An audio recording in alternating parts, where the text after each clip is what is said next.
jazz, which I'm trying to teach myself to call America's Black classical music I've heard that because said before. because it's just not written down. It's Uh-huh. our classical music. Classical music is written down, Mm-hmm. and the variations come from the conductor. Mm-hmm. Yes. I mean, he decides the tempo and he decides um, whether it's loud or whether it's soft. He decides the dynamics. Mm-hmm. Um, but jazz is America's black classical music, and I claim it because I claim America. Hi, I'm Renee Myatt. Welcome to another episode of MyattJazz. Today, my guest is the definitive Bertha Hope, jazz pianist. So we're going to talk with her today about her life, music, and a whole bunch of other issues. And so sit back and enjoy. So, Bertha Hope, Yes, nice to meet you. it's nice to meet you. Nice to be here. Well, thank you for coming out. I mean, I know that, it's a Monday, but still, it's nice to be able to have you as my guest and you take time and come and sit and talk with us today. So I don't always say this, but I'm going to say this with you because your background is so interesting to me. There's no clock today. All right. Yes, so Okay. we're just going to just have a conversation because I don't know if everybody knows who you are.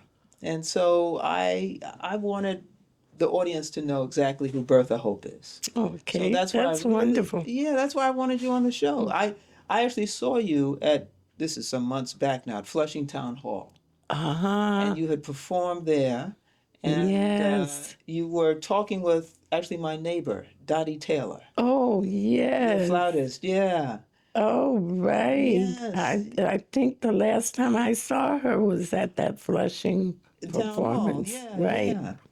And so I got to talking to Dottie. I said, "Who's that you're talking to?" Because I saw you perform, and she said, "No, that's Bertha Hope." And I said, "Wow, I got to do a deep dive into who that is." And Oh, so yeah. I was in for a treat after I did some research, and I know the audience is going to be in for a treat. And then I also found out you won some awards. You got the recipient of some jazz awards from Mellon and the Jazz Foundation. Yes, the Mellon Award, through the auspices of the Jazz Foundation, has chosen me to be one of the first, I think it's the first 50 awardees. Uh, and over time, I think it'll be 60 awardees that they will um, um, be in their lives to Mm-hmm. help them through whatever their needs that they identify will be, or musical projects that we might do together, Okay. dreams that we might want to do that we never imagined we would be able to do. So Beautiful. it's a kind of an inside miracle for me because it does exactly that for me. It will help me to do some things that I never thought I'd be able to afford to Mm. be able to do in real time. I thought I may have to leave it for my heirs Oh, to okay. accomplish because as a musician, that mostly what I can pass on Mm-hmm. is the music Right. and how it was created, what it looks like on paper, what it sounds like on all the venues or in all the venues, and what it sounds like on vinyl, Mm-hmm. on tape, Okay. on CDs, Right, right, right. Yeah. So Well, that's that's wonderful because it's a monetary award, obviously. it's a very generous monetary award. It also comes with benefits that say Mm-hmm. if I should not be able to fulfill my dream, that I can pass that on. I can pass the money on to my heirs, Yes. and I may be able to say to them, "This is what I would like for you to do with the money." Although I won't be able to know for sure But you can what get they some do, direction. I am able to leave that, and I think that that's a blessing because so many jazz musicians are still considered itinerant, and if they didn't have their own 401ks, you know, Yes. the and if they did not play in Broadway shows, or if they did not pay allegiance to Cole Porter and George Gershwin, Okay. they would be hard pressed to, have be remembered. Okay. Okay. So now you spoke about your dream. So what? So you've gotten this monetary award. So what's your dream? Well, one of my dreams is to have a huge orchestra play songs that I've written, material that I've done, and to form this orchestra out of some of the people who are my Your fellows, friends. Uh-huh. yeah, and who are my colleagues, Okay. Sure.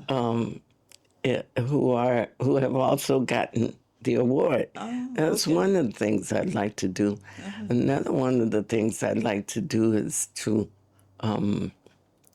I have a closet full of reel to reel tapes. Wow. I have no idea what kind of shape they're in. Some of them are stuck together, so Yes. this is going to allow me to take at least a handful of those and give them to a person who understands that technology. Right. So these are the original recordings. These are original recordings, and they belong to other people who, that my husband had a studio, and he allowed people to come to the studio and record for free, to just put their dreams down. He was able to do that while he worked with Sarah Vaughan and Cannonball Adderley. These are people from the 60s and 70s who were laying down the foundations of the music that came after World War II, and who are still remembered today as the innovators of that era music, right after looking for smaller bands to play because there was no work, because bands disappeared when people came back from the army. Yeah. Some of them went back to work, some of them remained in the military, some of them were debilitated in ways that we didn't understand till much later. Okay. Okay. So they were finding ways to keep this music going. Sure. Sure. And then the smaller group was the one that was exploited by people like Charlie Parker, Dizzy Gillespie. The quintet became the most recognized unit. Really? Yes. As opposed to what? The trio? The big band. As opposed to the big band. Oh. Well, why do you think that was? I think it was because people were looking for ways to keep the music alive while the world was in like disarray Okay. at that point, and they were looking for ways to create, to still be creative, but the big bands kind of disappeared, and there was no money for them. The we were in two wars. Yes, World War One and World War Two. I mean, we were in World War II, and we were at war with Japan. Okay. I mean, there were these simultaneous things going on. World War 1941, Okay. was it? Yeah, that's World And War then from 1941, 1945, and then we were at war in Germany, Uh-huh. So Okay. they were trying to stay alive Wow. and keep the music moving forward. Uh-huh. And so was that a conscious decision? Like, we need to keep, and was it to keep jazz moving forward? Was that the idea? I believe it was. That's you're talking to me It's now. only This is talking to me you. talking. Yes. I do believe, yes, to keep the music moving forward in as many ways and in as many places as they could travel to, or to get to know other colleagues who were looking to also stay busy and stay uh, keep a keep their music moving forward. Right, right. And so, I mean, you mentioned your husband. We're talking about Elmo, Yes. right? And so, was he instrumental in this in terms of keeping the music moving forward? Is that why he allowed folks to come and record in the Well, studio? no, he did wrong husband. Oh. One at a time. Well, Well, wait, how many he husbands have you had? two, You had two? Two, one at a time. one at a time. Okay. But my second husband was Walter Booker, who was known for playing with Cannonball Adderley, Okay. Nat Adderley, Jimmy Cobb, Sarah Vaughan, uh, Stan Getz. Okay. He played Donald Byrd. Who else? All the top shelf names of that era. Okay. He was the first call. Charlie Mingus deemed that he was going to be one of the next bass players on the horizon. He was also a great friend of Ron Carter. Oh, wow. And these are all names that are pretty much, I think Ron Carter's about my age now. Yes. And wait, how old are you now? I'm 88. Okay. All right. God bless you. Thank you. And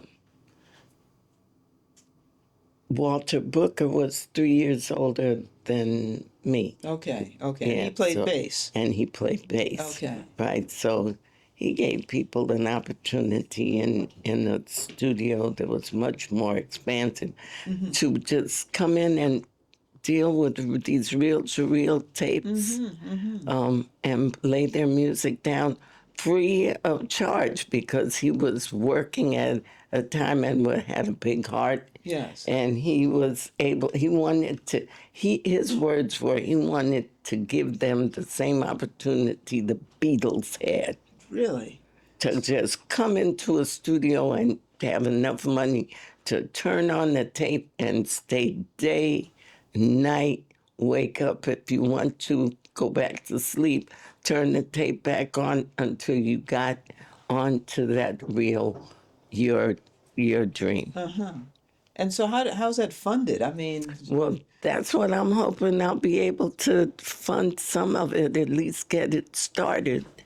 At least get it started. I'm going to have to find someone who understands that technology, how to unstick these tapes, how to unmold them. They must be moldy. They're in my closet. they're like, wow. So when your husband Walter was allowing them to come in, the artists to come in and lay their music, how was he able to fund that? It wasn't. Because he was working with all these top shelf musicians. Got it. Yeah. Got it. And he was able to fund it and wanted to fund it. And he worked with these bands simultaneously while he was on the road with Sarah Vaughan. Stan Getz would call him for 2 weeks somewhere. That's when you went into a club and the band stayed for 2 weeks. Okay. Okay. That hardly happens anymore, except with people who you see the same names at the festivals now. Yeah. Same. It's kind of looks like a franchise. If you see names, you see this name is going to be the headliner at this festival, and then you get ready to go to this festival, the same group is going to headline, or they've got other people who are headlining and they're calling it jazz, Oh, but it's really what? pop, or it's really hip hop. No kidding. It's really one note chords. It's really just what we call a vamp.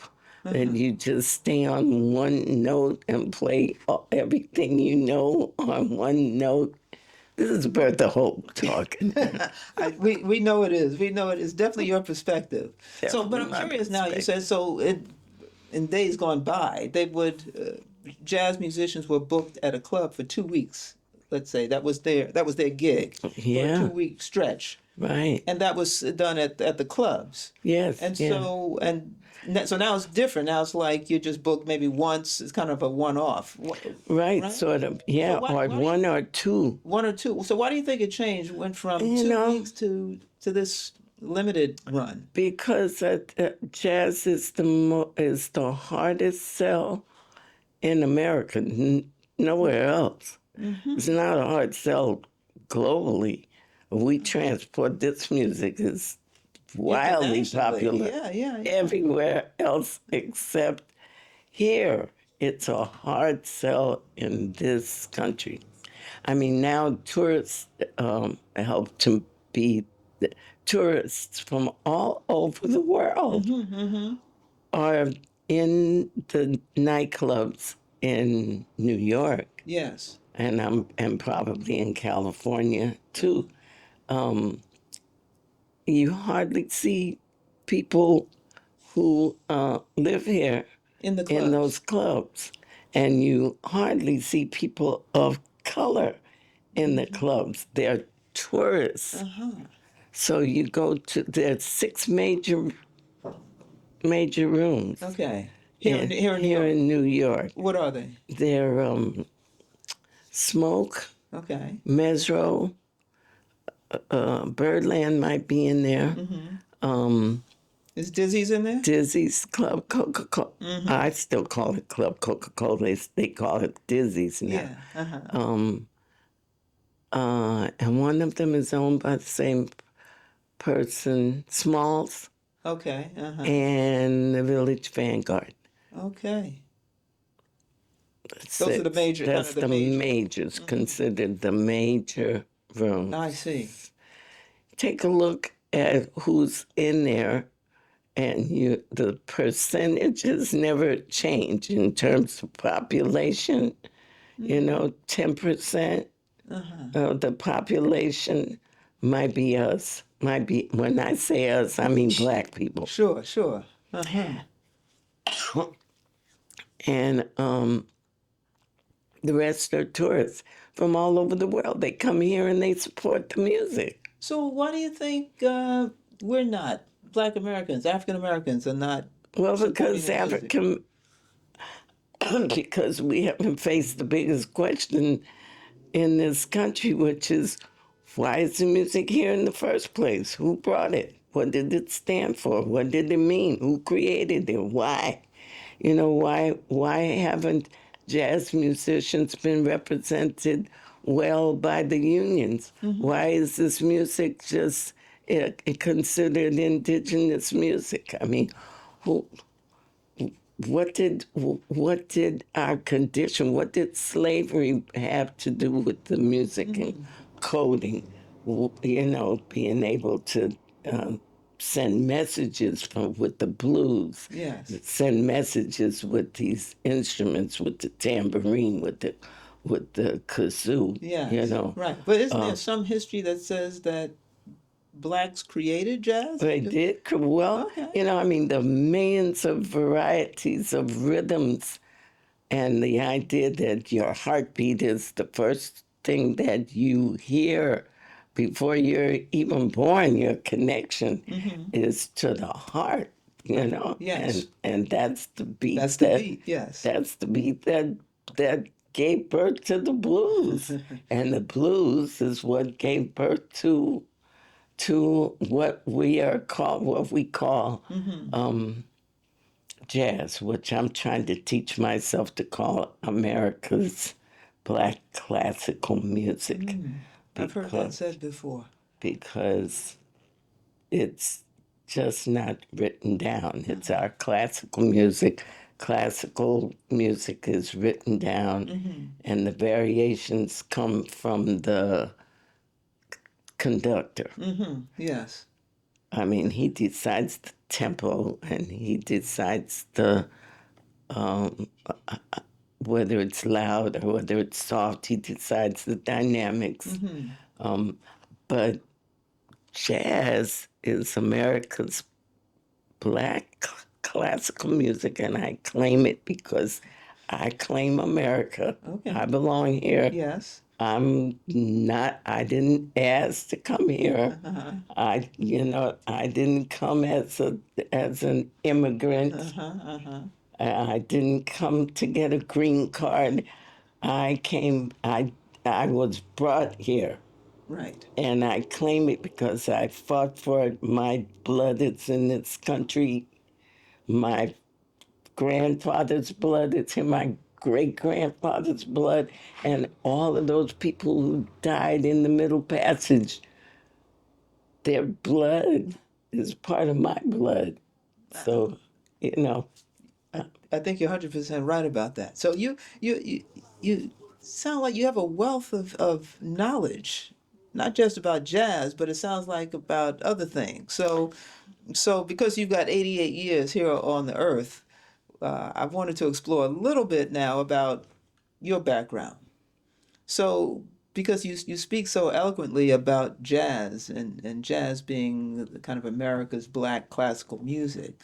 So I understand you grew up in a musical family. yes, I did. Yes. But I was very I don't know if intrigued is the right word, but your father and your mother were both musicians in some Yes. fashion. Yes. But your father, I understand, was 25 years older than your mother. Yes. So tell us about him. What was his name, first of all? His name was Clinton Roseman. And in fact, he's got a Wikipedia page, I think. It doesn't say a lot about him, but So his name again is Clinton Rosemond. Roseman. Rosemond. Spell that. Rosemond. Okay. Like David on the end. Yes. And he was a singer.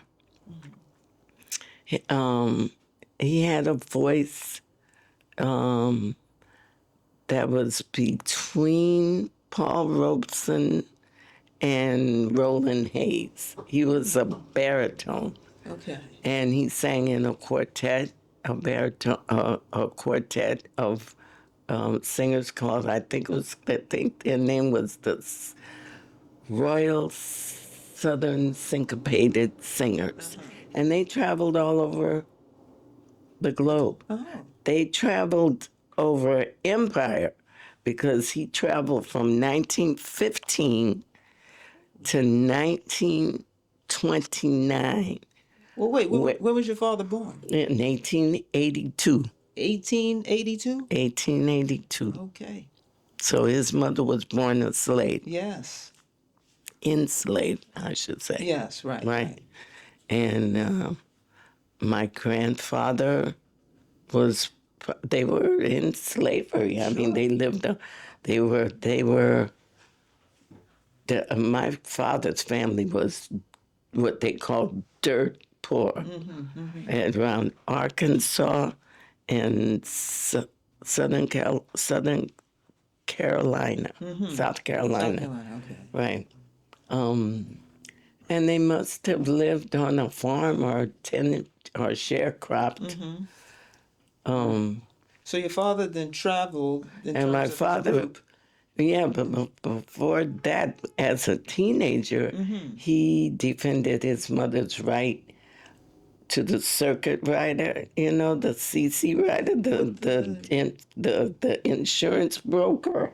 Yeah. The man who used to come around and steal a penny a month. Can you imagine how much a penny a month Back then. back then And what? to pay for burial insurance? So this insurance man would come around. Right, and collect this penny from the farmers or the tenants or the sharecroppers to insure for burial insurance. Wow. I mean, it was probably a scam, but Who knew? who knew? Right. So my uncle and my father came out on the porch to because they heard their mother telling the circle rider that she didn't have the penny right now, Okay. and she would give him 2 pennies next month. Just don't cut off her insurance. Yes.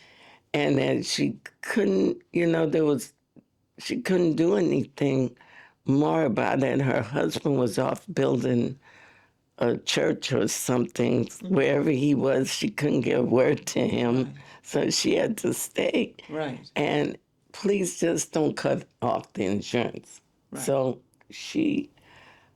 so they came on the yard because they called her name. They called her name. They called her name.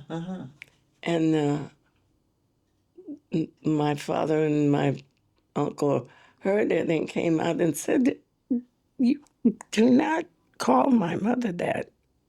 Do you remember the name? Bitch. Call her a bitch. Don't call my mother a bitch. She doesn't deserve that. She said she will give you the penny next month. Right. She doesn't have it now. And we can't leave because we don't know where our father is." And they said, "Well, you know what? You little niggers are going to be dead by the end of the night. Because we're coming back to get you." Wow. So my grandmother packed them up and sent them into the woods with sandwiches and whatever she had and sent them out. She said, "If they come back, they are surely going to kill you." Yes. Now, this is where the story gets good, because depending on who you talk to in my family, one of them says they circle back, and they all knew how to shoot. They shot their food every night. They ate everything that moved. The possum, Okay. they shot possums, they shot rabbits. Yes. And the story from one uncle is that they came circle back and they killed this man when they came back.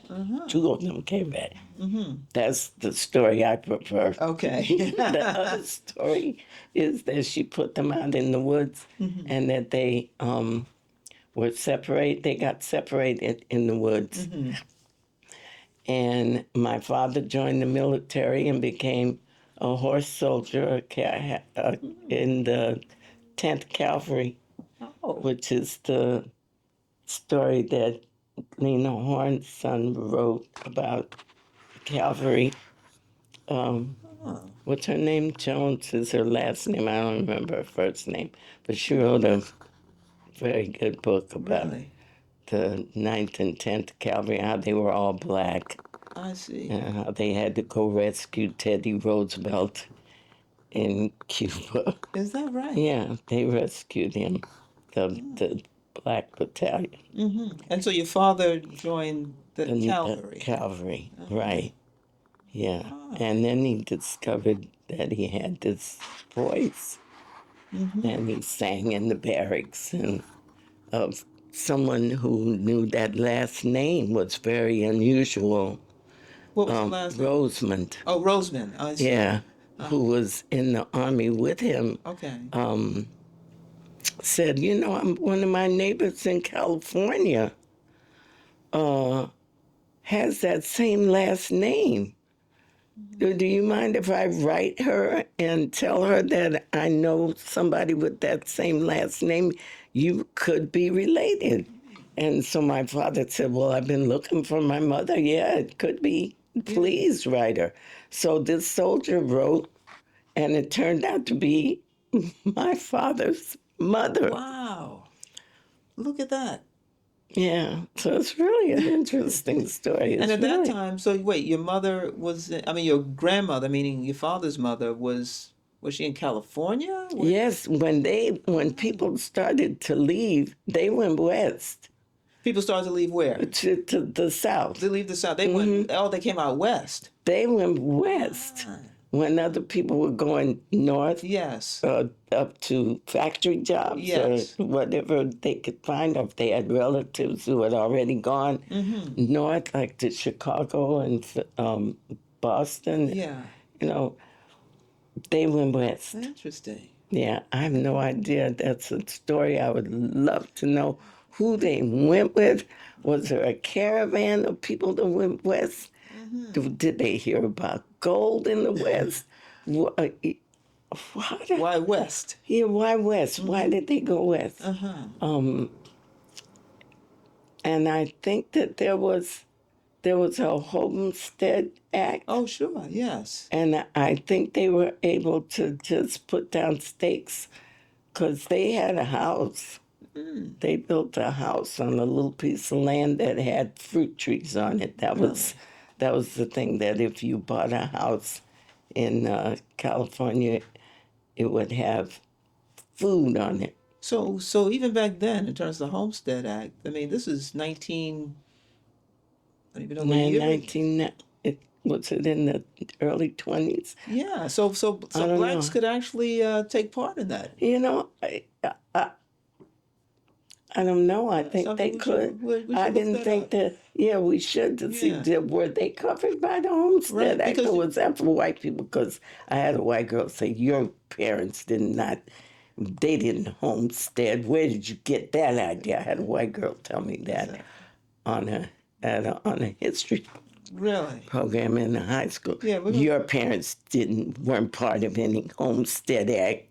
Where'd you get that idea? Wow. She said that right on the microphone. I said, I don't know where I got that idea.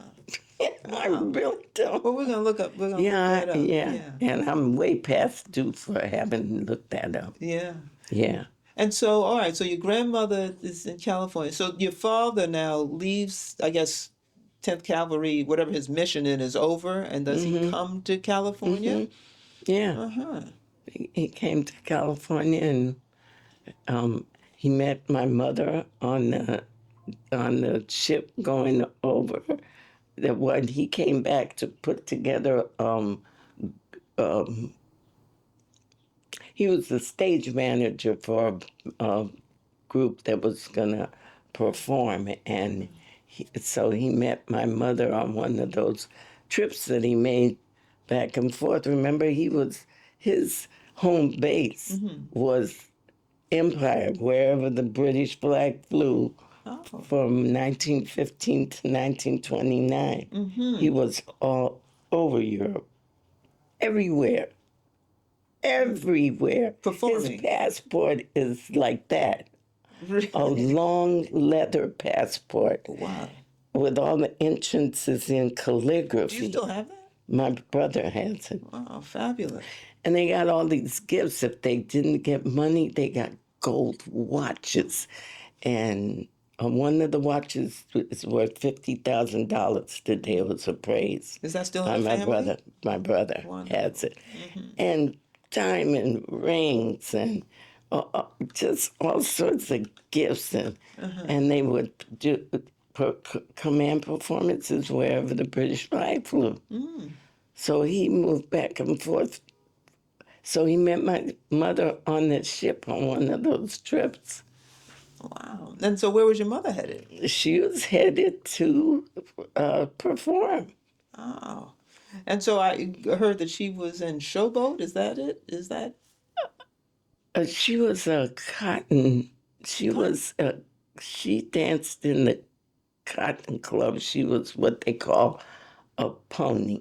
What is that, pony? That's a little tiny dancing girls. They were like 5 feet tall, and they did the fast dancing on their toes and tap dancing, and they were really fast and cute. And then there were the showgirls like Josephine Baker, and well, she's the only one that I can think of now, but they're Sure. tall and willowy. And may not have done so much dancing, but came out and just commanded the stage and looked gorgeous and wore all these feathers and, you know, And so your mother being a pony, so what? She was pony is short, what they right? call what a name. Well, I know. Yeah, she was little. She was my height, Well, how tall are you? 5 feet. Okay. Yeah. All the women in my family are really short. Yeah. So did your father did she audition for Showboat and your father was the one who hired her? I don't. Oh, I don't know. Okay. No, for Showboat, Yeah. I don't know. But I'm assuming that he probably did because he was the stage manager. So he did whatever stage managers do for the for whatever that show was. Okay. You know, and when you live with your parents, you don't think they ask them all these questions because you think everybody else's life is like yours. This is true. You, Yes. you know, and then you realize all these gaps in your own knowledge about what your parents did. You know, Right before you showed up. yeah, Yes. before I got here, way before I got here. Right, Yeah. right. Because of your father, he's what, 25 years older Older than than my your mother. mother. Did he have other children and other No, family? not that I know. Oh, okay, okay. Not that I that you know. know of, right? No, not that I know of. That's the gaps you're talking about. That's that right, you don't know. right. Yeah. No, I don't. I don't know of any another family or anything. He was 45. I think it was 21 years there. He was 45 and she was 21 Okay, okay. or 24. 24, okay. 24 and he was 45. Okay. All right. So Now, there- what was your mother's name? Corrine Mo, Meaux. Oh, okay. Yeah. Maux. Meaux, pronounced Mo. Where was she from? She was born in Lebanon, Kentucky, Oh, wow. down there with those crackers. That's they called themselves. They call themselves that? Mm-hmm. Really? Yeah, Wow. I mean, how does yeah, that I'm a name- cracker from Kentucky. Is that right? Yeah, and then they moved to Nashville, Okay. Tennessee. That's on the river. Okay. And then they moved to St. Louis. Okay. So they moved, so they lived in St. Louis. Now, did they have any children while they lived in St. Louis? Did they have any children? Did you No, have- my sister was born while they were running around the world. My Okay. sister was born in England, but I was born in Los Angeles, and my brother, who's 3 years younger than I am, was born in Los Angeles. We're both Californians. Got it. Got it. Well, how old is your older sister? How old is she? She's 96. 90. Oh, I'm 88. She's 96. Okay. Um, So wait, does she live here in the States? she lives in California. In California. Okay. Yeah. Okay. Yeah, she didn't stay. She traveled. My mother kept her with her, but this is long way before Head Start or any, pre-Ks. Yes. My mother kept her and taught her at home. Oh, so she was like homeschooled, I guess. Yeah, my mother stopped dancing. She was really old school till she was 5. And then my mother put her in kindergarten in L.A. So did your sister, did she perform with your parents Well, on the road? no. Okay. No. My mother wasn't that kind of stage mother. Yeah. In fact, she stopped dancing to take care of my sister. She didn't like the lifestyle. My mother did not like the hanging out afterwards and smoking and drinking and who you ran into and the kind of chit chat. Yes. Okay. That was not her lifestyle at all. And she didn't like it, so she stopped. Okay.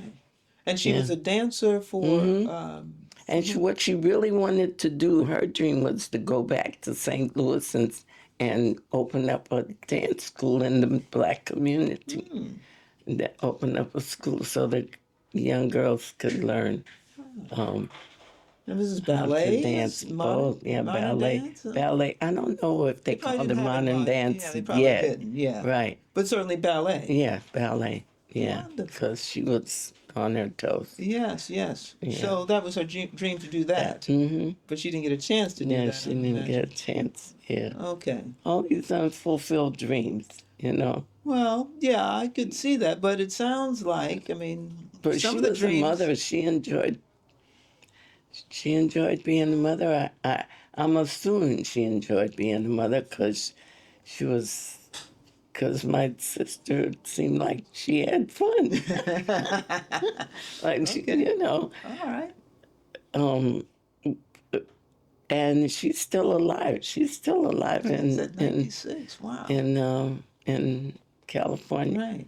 So now, what was the household? Because at some point you come along, and then your brother comes along. So you at some point your parents make their way back to California, because you're born in No, I'm born in California. you're born in California, Yeah. right? So at some point your parents come back to California because you're traveling. Yeah, no, all they over. settled in California. Okay. They settled. They settled in California. Gotcha. They settled in California. My father bought a house Okay. in the black neighborhood. It was moving black Italians and Polish were moving out, you know, Right. Right. of a neighborhood. Only a few Okay. were still there. And it was becoming a black working class neighborhood. Okay. You know, but with racism and segregation, everybody lived that was considered upwardly mobile. So, times when the people who were working in Hollywood, our movie stars, Yes. they couldn't live in Hollywood or in Beverly Hills then. That's right. Nat King Cole was the first person to be able to have a house in Beverly Hills. And look how long after I'm talking about Yes. that was. Wow. So, everybody, so Rochester. Yes, You remember Rochester. Rochester Yeah, from the Jack Jack Benny. Benny? Yes. He had a house in our neighborhood. Wow. He had a pool. And he invited all the neighborhood kids to come enjoy his pool. Really? I mean, yeah. Who else? Lena Horne lived in that neighborhood for a while. There were a lot of what we were seeing as our celebrities who, And so you knew who all lived- these. You knew these yeah, people. these people were our neighbors. I mean, and their neighbors were the postman, who was happy to have a job in the post office. Yes. That was a big thing Of course. in that neighborhood. Right. Right. Yeah. So you could just go to Rochester's house and swim in Yeah, the pool. yeah, on the weekend. Yeah, we would go. Yeah, my brother and I would go. Wow. And did people visit the homes? Like, did they come to your parents' homes? Yeah, I don't remember my mother. Well, they didn't entertain so much, but we all went to the same churches, and they all came to watch us perform our church. When we performed for the church, I mean, I gave a lot of my young years to the church. I ran the choir and I taught Sunday school, and I hooked up a speaker system so that parents could hear the sermon and sit with their kids in the nursery. I ran the nursery, and then I dropped out. Well, wait. How old are you when you're doing that, though? Around 14, 15. Really? That You know, young that age? real tender age when you're just like, I'm not giving my heart to God, and Sunday, all day Sunday Yes. church, yeah. Wow. Till I did. Until you did, right? So tell me about this musical family of yours. So are there instruments in the house? I mean, what's happening? No, only a piano, not too many instruments. My brother played trumpet for a while. Okay. I wanted to play trumpet. And what And happened? my mother said, "You're going to get a corn on your lip like Louis Armstrong." She didn't want you to have a lip like Louis Armstrong. She said, "No, you can't play trumpet." So I used to take my brother's trumpet out into the backyard and practice. Well, wait, couldn't she hear you? Of course. Yeah. She said, but I think she thought it's a phase. She'll get over it. I see. And if she called more attention to it, it would spur me on more. Psychological. I think so. Yeah. Yeah. Wow. And I did. I didn't play it very long. But you played other instruments growing Yeah, I up, played. right? Yeah, I had a great musical experience. That was during the time when free music classes were all over the public schools in California. Right. So I started in the seventh grade in the instrument class. You know, you got an instrument, you could pick an instrument, or the teacher would pick one for you if the band needed That particular that instrument? instrument. Then they'd say, I would really like it if you played the violin this year, and you could take it home over the summer, and I'll give you some instrument books, and when you come back, you'll be in the instrument class. Wow. You know, and you'll learn and then when there's an opening, when so and so graduates, I'm gonna be needing a violin in the orchestra. Wow. So I played violin, I played viola, I played all the string instruments except bass. Okay. It's funny. you I got my bass later. Right. You married bass. But I played violin, viola, cello. Then I played clarinet because I wanted to get into the marching band, into the band, Yeah. and carry the clarinet and march for the football games Okay. and all of Sure. that. So interesting. When I was going to school, that's the only reed instrument that went in the mouth The clarinet. that women could play. Couldn't play a saxophone. What was the big deal Couldn't about play- not playing a saxophone? It was considered not ladylike for a woman to have A saxophone in her in mouth? her mouth. Interesting. So Did somebody, I mean, that was a policy? Did somebody develop could it? not. Some policy was written that girls were not allowed, that you couldn't play anything more. You couldn't play trumpet, couldn't play any of the brass, you couldn't play anything more than the clarinet. Wow. How interesting Yeah. is that? And I mean, and it was true, there were not any. The only woman that I know that I ever saw play a horn, her mother was a high school. She ran a department in one of the high schools A music, in the music a department? music division. Yeah, right. And so I guess she said, "You can play anything you want." She's the only person. I always mention her whenever I talk about women in the arts because she was the only person that I ever saw that played the saxophone. So did you resent that? I mean, Oh, I was really upset. Yeah, Yeah. that they should decide for you what instrument you could play and why. You know, what's the rationale? What was the real reason why we couldn't? Yeah. I was really upset about it. Yeah, I thought that I just didn't see the reason why we had to be denied a way to express ourselves through an instrument. and because it looked the way it did, Mm-hmm. that we couldn't avail ourselves of it. Yeah. Yeah. Wow. So what was the first instrument you chose then to play? Well, the first instrument I really chose Mm-hmm. was the piano. Okay. And how old were you when you chose that? I was 3. 3. hmm I played some Brahms. At 3 years old, you playing I heard something on the radio and went over to the piano and copied it. and started So playing. and started to play that piece because You I heard it. heard it. Oh, I heard it. you had a good So they ear. were. I had a tremendous ear, blessing and a curse, Now, why is it a curse? I understand the blessing. because it prevented me from learning how to read Mm. earlier. How to read music. Huh? Because I could hear it so well. So I just listened to the radio and I could hear songs on the radio, the popular songs of the Yes. day, Uh-huh. and I would just go to the piano and play them. So I used to play for all the little birthday parties.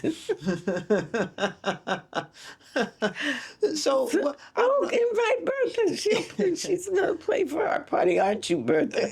aren't you? But wait, let me understand this. At 3 years old, you hear Brahms on the radio. You go to the piano, you play it. I mean, what's the reaction, if you remember, of your parents? I mean, they're seeing this little 3-year-old. I don't remember their reaction, but they said they didn't know how I managed to do that. Nobody taught me. I remember that. I said, nobody taught you that. So nobody taught you how to do that. Right. So then they began to understand that that was a gift.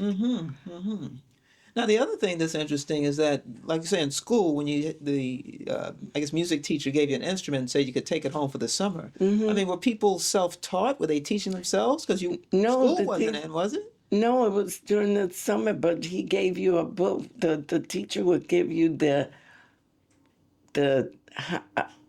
the music. So everybody could read music. And so you learned how to read music with this through this method, Oh, interesting. And I mean, well, you just had to stay with it in order to, be disciplined enough to read Yes. what the technique was about how to read the music, how to read the music.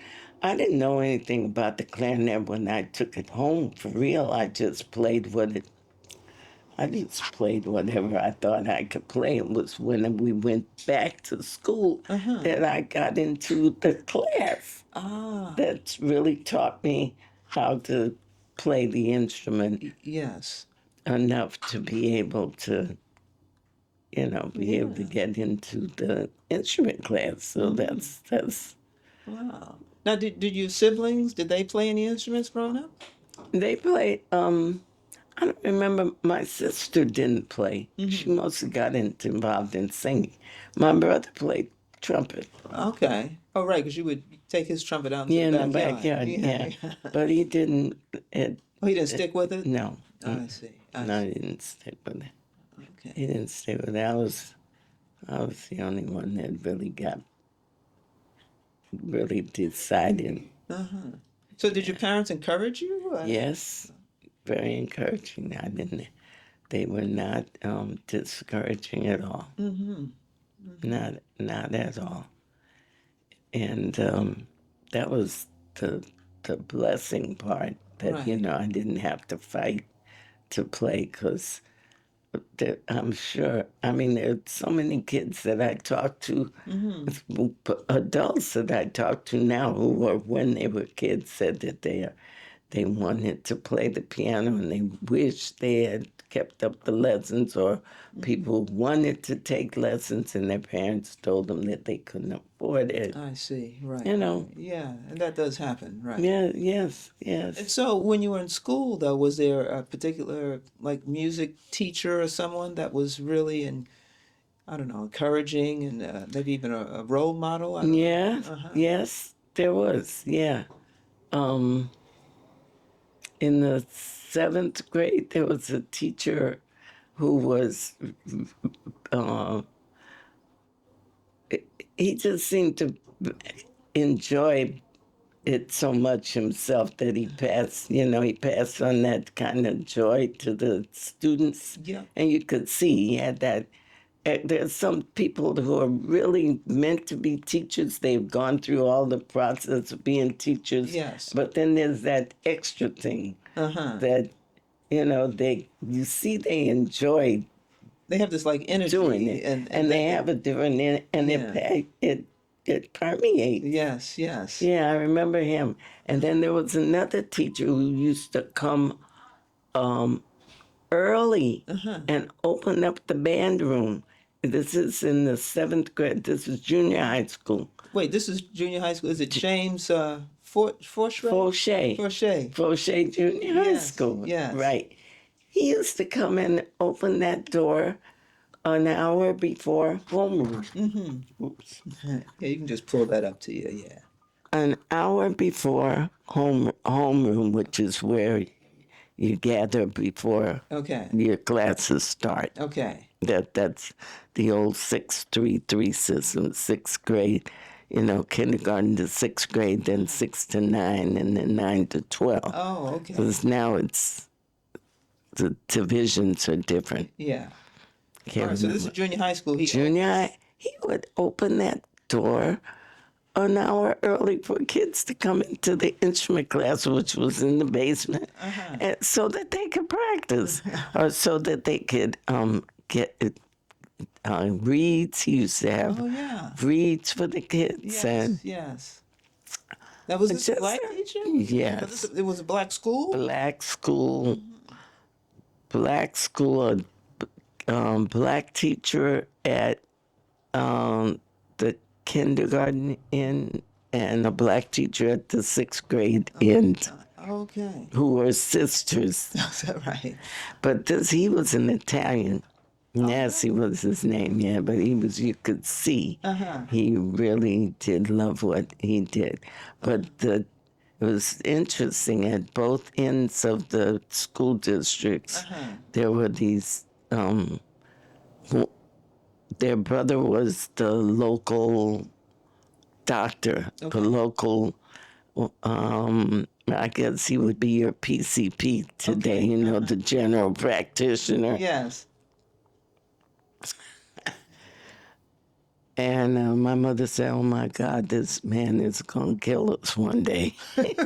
He's either going to save us or kill us." The black doctor in the black neighborhood, because there weren't any hospitals close by the black neighborhood. Yes. And you remember the soap opera General Hospital? I sure do. You remember that big building? Yeah. That big building was the General Hospital in Los Angeles. So if Really? you broke a leg or anything, that's where you were going.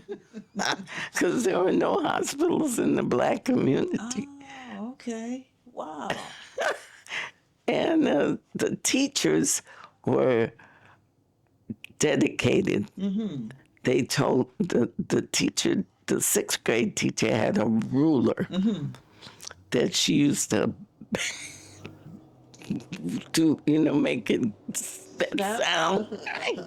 And she would say, "These teachers don't care anything about you. I care. I'm going to get you ready for that school where you're going to meet white kids who know way more than you do already. These teachers don't care about you, and I'm telling you now, nobody fails my plans." She said, "So I'm going to get you ready to be able to survive in that junior high school that you're going to." And so, what year is this? This is 50 in the 50s, 51, because I graduated from high school in 54, so I graduated from junior high in 51. And so, did she get you ready? Oh, yeah, she got everybody ready. She said nobody was failing her class. Do you remember her name? Bright. Her last name was Bright. Bright. First name was Bertie Lee. Bertie Lee Bright. Bertie Lee Bright. And she had halitosis. And she had halitosis. You didn't want her near And a your ruler. desk. And a ruler. Said, nobody fails my class. Wow. So, okay, so she got you ready for the junior high school. Yes. That's for Shay. She got you ready for... Fauché. Fauché. Right. Absolutely. Okay. And so were there any, when you got to Fauché, what was that experience like there? Well, it was segregated. So the school itself was segregated? So You can look at the pictures, the yearbook pictures, and see, you know, so just. they're blacks and But whites? not, it's like the clubs and the social situations that were in there were hardly any black kids So in any of them. so the building itself was segregated? But no, the building wasn't segregated. It was just you could see the social gatherings and the kind of courses that were non-elective, Okay. you know, or the club idea, the archery club, let's say, or the music club. Those were segregated. You could see that they were run by, a little clique of I see. white kids. So those were the extracurricular activities at the school. Yeah, But the right. school itself The school itself was not a segregated it was building. integrated. Yeah. Okay. Right. So you had white teachers then? Yeah, at we Fauché? had, but there were white teachers, Okay. yeah. So your music teacher at Fauché was black or white or No, the music teacher at Fauché was Italian. Italian? Okay. He was Italian. Oh, he was Italian. Okay. Mm-hmm. Okay. Yeah. I've read something about Helen Becknell or something. Oh, Helen Bicknell. Yeah, she a was. teacher? Yeah. Oh my God. Yeah, she was. How could I forget her? Well, I just reminded you. Yeah, because she was. Yeah, she was actually a teacher in the At the junior high school. at the junior high school too. Yeah, okay. she and Miss Fowler, Okay. who was a math teacher, and they made sure kids got their math together, and they were a couple. Oh. They were a couple. They were just really those natural kind of teachers too. Yeah. Golly, yeah, Miss Bicknell. I used to play for her son. He played viola, and he was entering competitions all over, like the state fair, and yeah. And you played all of piano that. And I for him? played piano for him. We played in all of those competitions all over. And so Miss Bicknell and Miss Fowler, these were white women. Yeah. Oh, okay. Yes. Right. But it seemed like they were dedicated to all. Very much, very much. And they used to rent a camp up in the mountains, and that was a reward for. I don't know if it was a reward or if she just got parents' permission, or if it was an extracurricular activity. But it was there was a lake, and she taught us how to row. And we slept in these cabins. It was part of what was the music class. I think it was for the music class. Interesting. It's so funny you're bringing up all these things and making me remember things that I just haven't even thought about in so long. Wow. Wow. Wow. I had no idea you were going to go this deep into my life. Well, you got a long life. I do have, I'm going into my second century. I thought about that the other day. Yes. Absolutely. This is the beginning of the second century for me. Look at you. Look at you. And you look good. I feel good. Yeah. So how do you stay this healthy? By being in physical therapy 3 times a week and getting stretched out. And right? yeah. Okay. Yeah, you see me doing stuff like this all day long here. This is all part of, trying to keep my body moving. And so that's a decision you made to participate? Well, no, when I was in the hospital, physical therapy was with the doctor. That was part of the what do you call it? Were you discharged from the hospital? Yeah, when I was discharged, there was a prescription. Oh, okay. The prescription that the doctor wrote was for at least 3 physical therapy, at least 3 times a week for an hour, which is like heat, deep massage, hand massage, and then stretching. Okay. Stretching, which Did is you fall really. or something? Or No, I had a stomach issue. Oh, okay. And yeah, and I was in the hospital, and part of the recuperation was and then I had a heart issue, and that made it even more.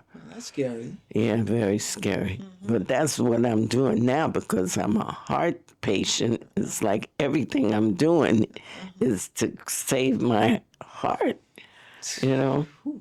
So that includes diet and Yeah. and exercise as well. Do you exercise? I do the exercises as part of the therapy routine, and I try to walk at least a mile a day, which is nothing compared to how I used to walk. Well, how did you used to walk? I used to walk 2 or 3 miles every day. Okay. You know, not to say I didn't stop and rest, but I got at least that much done. So my goal is to get back up to 2 or 3 miles a day. But what I'm doing now is physical therapy 3 times a week, stretching, and the physical therapy consists of massage, applied heat, and stretching. Stretching and more stretching. Of course. And so when you do your walk, is it around the neighborhood? You do your mile? Yeah, so- I try to stay, pretty close to home right now, but I also do errands in between and just stay outside close to nature. You know, if I'm walking back, I'll walk through the park. I find a way to get into Central Park. I'm near Central Park in Manhattan, and walk through the park for a little while, stop, hug a tree for a little while. I try to breathe in some, carbon, some dioxide, and make some exchange with nature's. So you really hug a tree? Yeah, absolutely. Watch the ants. Watch the little life in the tree, look at the park, can I hear the tree breathe, So you really are communing with nature. Yeah, absolutely. And I taught my Head Start when I taught in the Head Start situation. I took the kids to Central Park and taught them to hug a tree.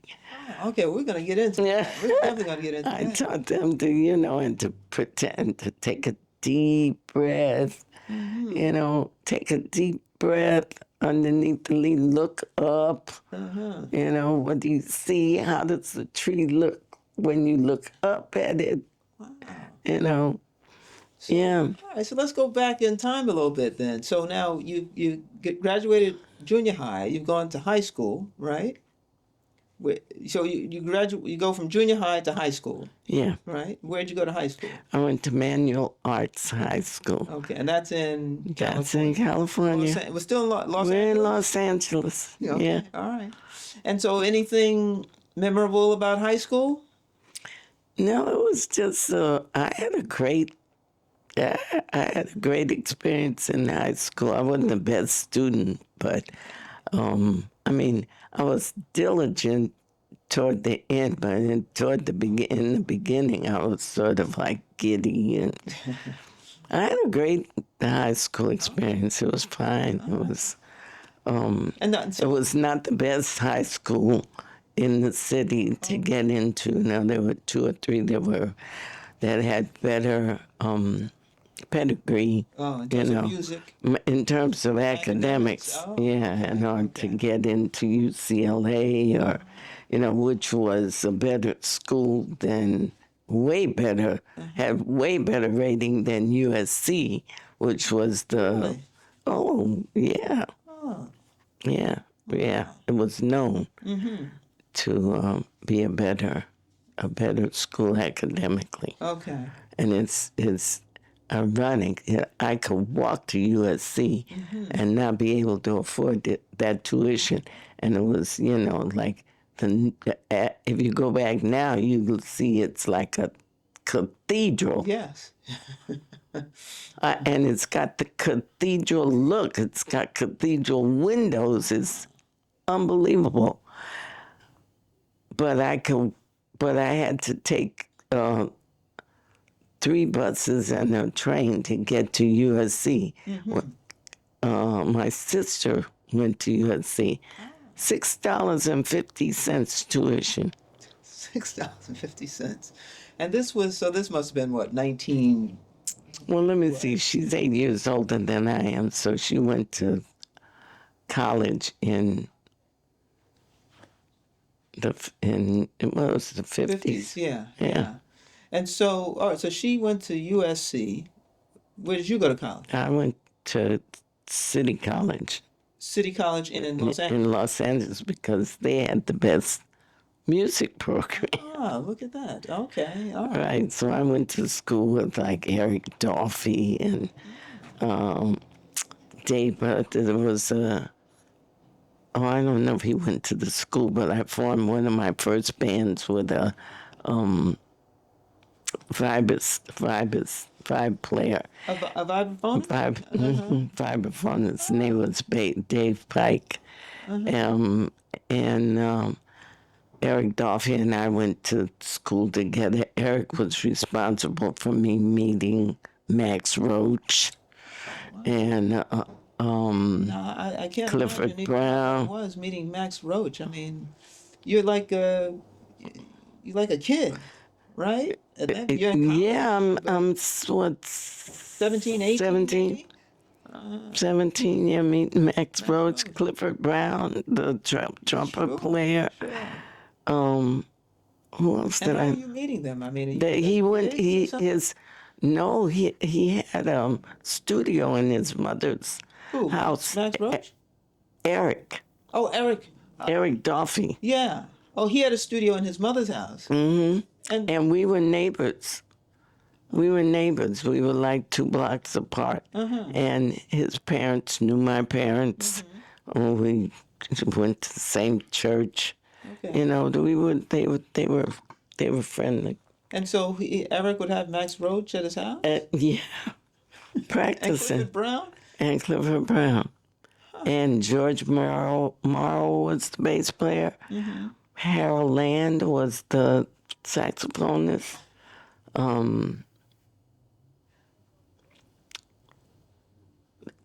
That's who I can remember. Now, were they I'm going to say famous then or well known? I mean, at that No, point? I don't think so. I think that they were uh, fortunate to be in a band that was going to make a lot of headway because of Clifford's. Clifford was a baby. Clifford was 21, Yeah. maybe. Okay. Uh-huh. Yeah, about 21 because he was 23 when he died. So there was like 2 years Wow.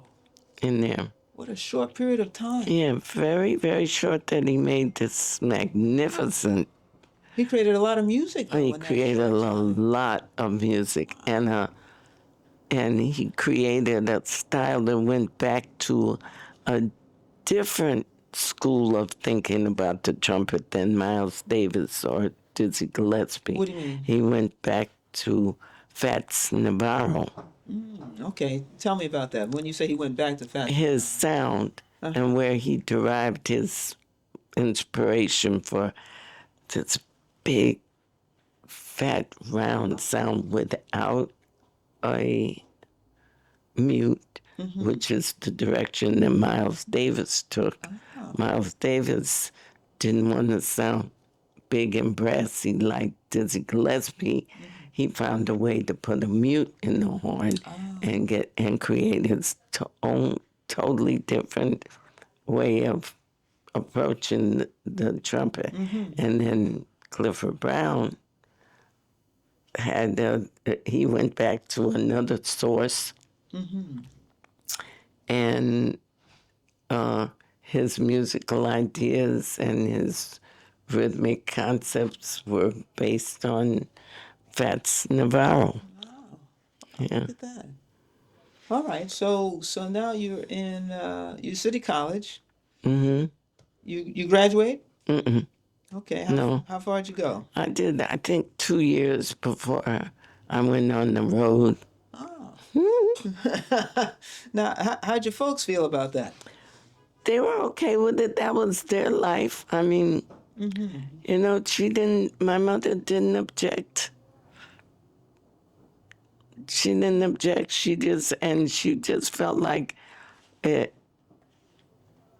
First of all, she wanted me to make sure that I went south if I could go. And she said, I want you to make sure you get to take a southern trip if you can. Then you'll find out why I left the south. Uh-huh.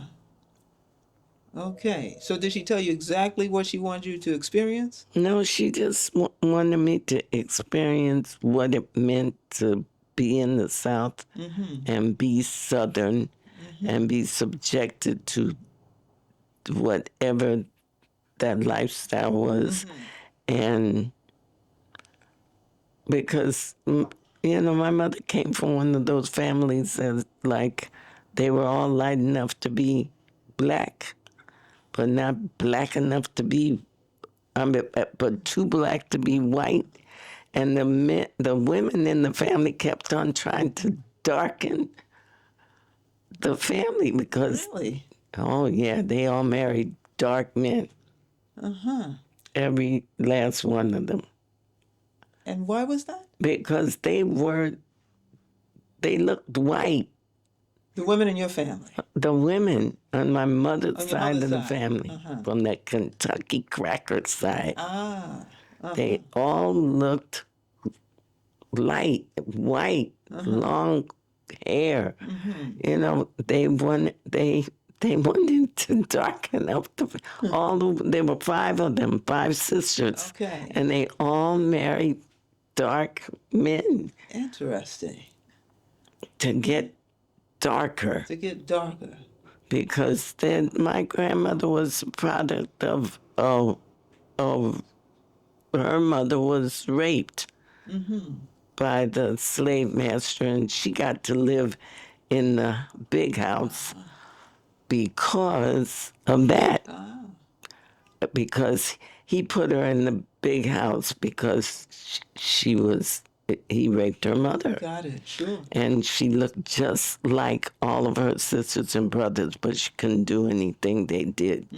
She was their laundress. I see. She did the laundry. So then, the women on your mother's side, Right. who were light, did they? I mean, they married darker skinned men. Every one of them. So is something they resented being light? I think so, yeah, because they were so fair that but they weren't light enough to be white.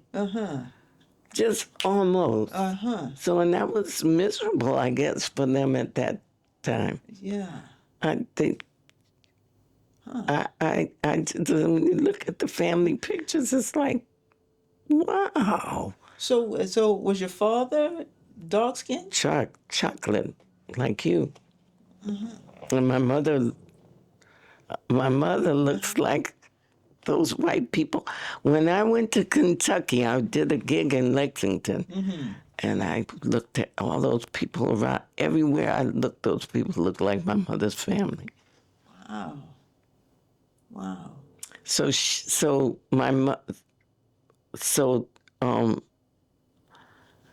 They all married these darker men to try and get the family darker. So wait, did you wind Oh, up that's my taking? phone. That's your phone. All right, we'll grab it. Oh, good. So it's in the Thank bag. you. It's in the bag, the green bag over there. No, he'll get it Oh, for you. thank you. Andre will get it. Excuse me. That's okay. So yeah, just take it. You may need to take that. We don't Thank you. know. Thank you. I should have turned it off. That's okay. Somebody trying to get in touch with you.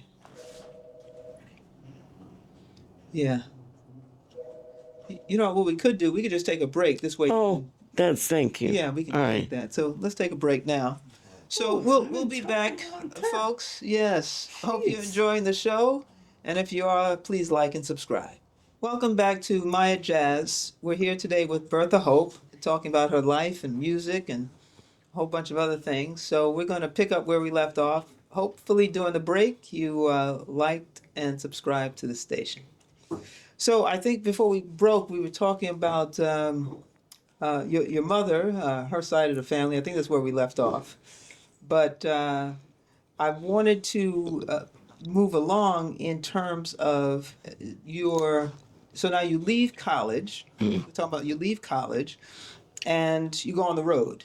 Right. You Yeah. went on the road, right? And so, did you go on the road by yourself, or how did that work? No, I went on the road with another classic beauty from the Hollywood era who was too light to be dark and too dark to be light. You know the story about Lena Horne, right? About Max Factor. No, tell me. Max Factor, the makeup artist Uh huh. for Hollywood, made a pancake makeup. 21, 28, I guess it was his 28th attempt, for Ava Gardner Okay.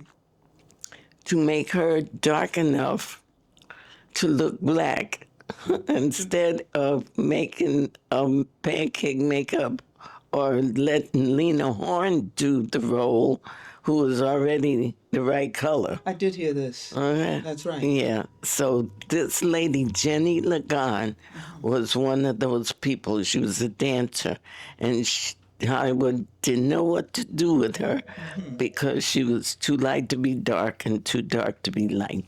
So she went on the road. So I went on the road with her, with Lena Horne? with With Jenny Lagan, Ah. who was a person that Hollywood just said, we don't know what to do with you. Uh-huh. So she was a dancer. I think maybe around she was doing ethnic dances. I think like Catherine Dunham, and so she had a 3-month tour. Oh. And so you played, you were her pianist? And so I was the piano player with there was a drummer and a saxophone player, and we were in a station wagon Okay. pulling a U-Haul it with all the dancers' equipment and stuff in the back, and we went on a trip through with the Route 66. Oh, sure. Famous Route 66. The famous Route 66, exactly the way those towns sound on the record. Yes. They lay exactly like that. And those are the towns you guys went to? Those are the towns that we went to. Wow. In addition to Air Force and Army officers clubs. We did those in the South all the way to Florida. And this is Army and Officers Club. These are white? They're white, non-commissioned officers clubs, the NCOs. Yeah, well, I don't remember meeting any black officers. They were mostly white. Uh-huh. And they let you guys perform? Oh. Yeah, we were in their clubs on the base. I see. Okay. So how long did you do that for? 3 months. It was a 3-month tour. Okay. It ended in Florida. So you left LA and went Route 66 to all those towns and then wound up in Florida. And we went, Florida was the last one. The reason I was on the road was because, and by now I guess I should mention that I was married. I married Elmo in 1966. Wait. In 60. Wait, you married Elmo Hope in 1960. 60. But you did marry someone before Elmo. Yes. You were married before Elmo. Yes. And who was that? And that was a marriage that should have never happened. Okay. Long enough that my father said, if you come around here again, I'll be forced to shoot you. So who was that you married? His name was William Pickens. Okay. Was he your age? No, he was older than I was. He was about 7 years older. 7 years older. Okay. And so why do you say it was a marriage that should not have happened? Because it was me just searching, trying to find out who I was. Okay. And it was like a teenage attraction. And I think that my mother just thought it was a phase, but my father didn't like it from the beginning. And he didn't encourage us. My father really didn't like him as a person. Okay. And his judge of character was really right, I think. Okay. I had a son by that marriage who was had a particular disorder that at that point in time I couldn't take care of him, and I was forced to take care of him like for 5 years, and then I lost him to an institution that said that they could help him. He was disabled, but they really didn't. He's still alive, and when I go to California, I go to visit him. But I always felt badly that I didn't keep him with me as things advanced.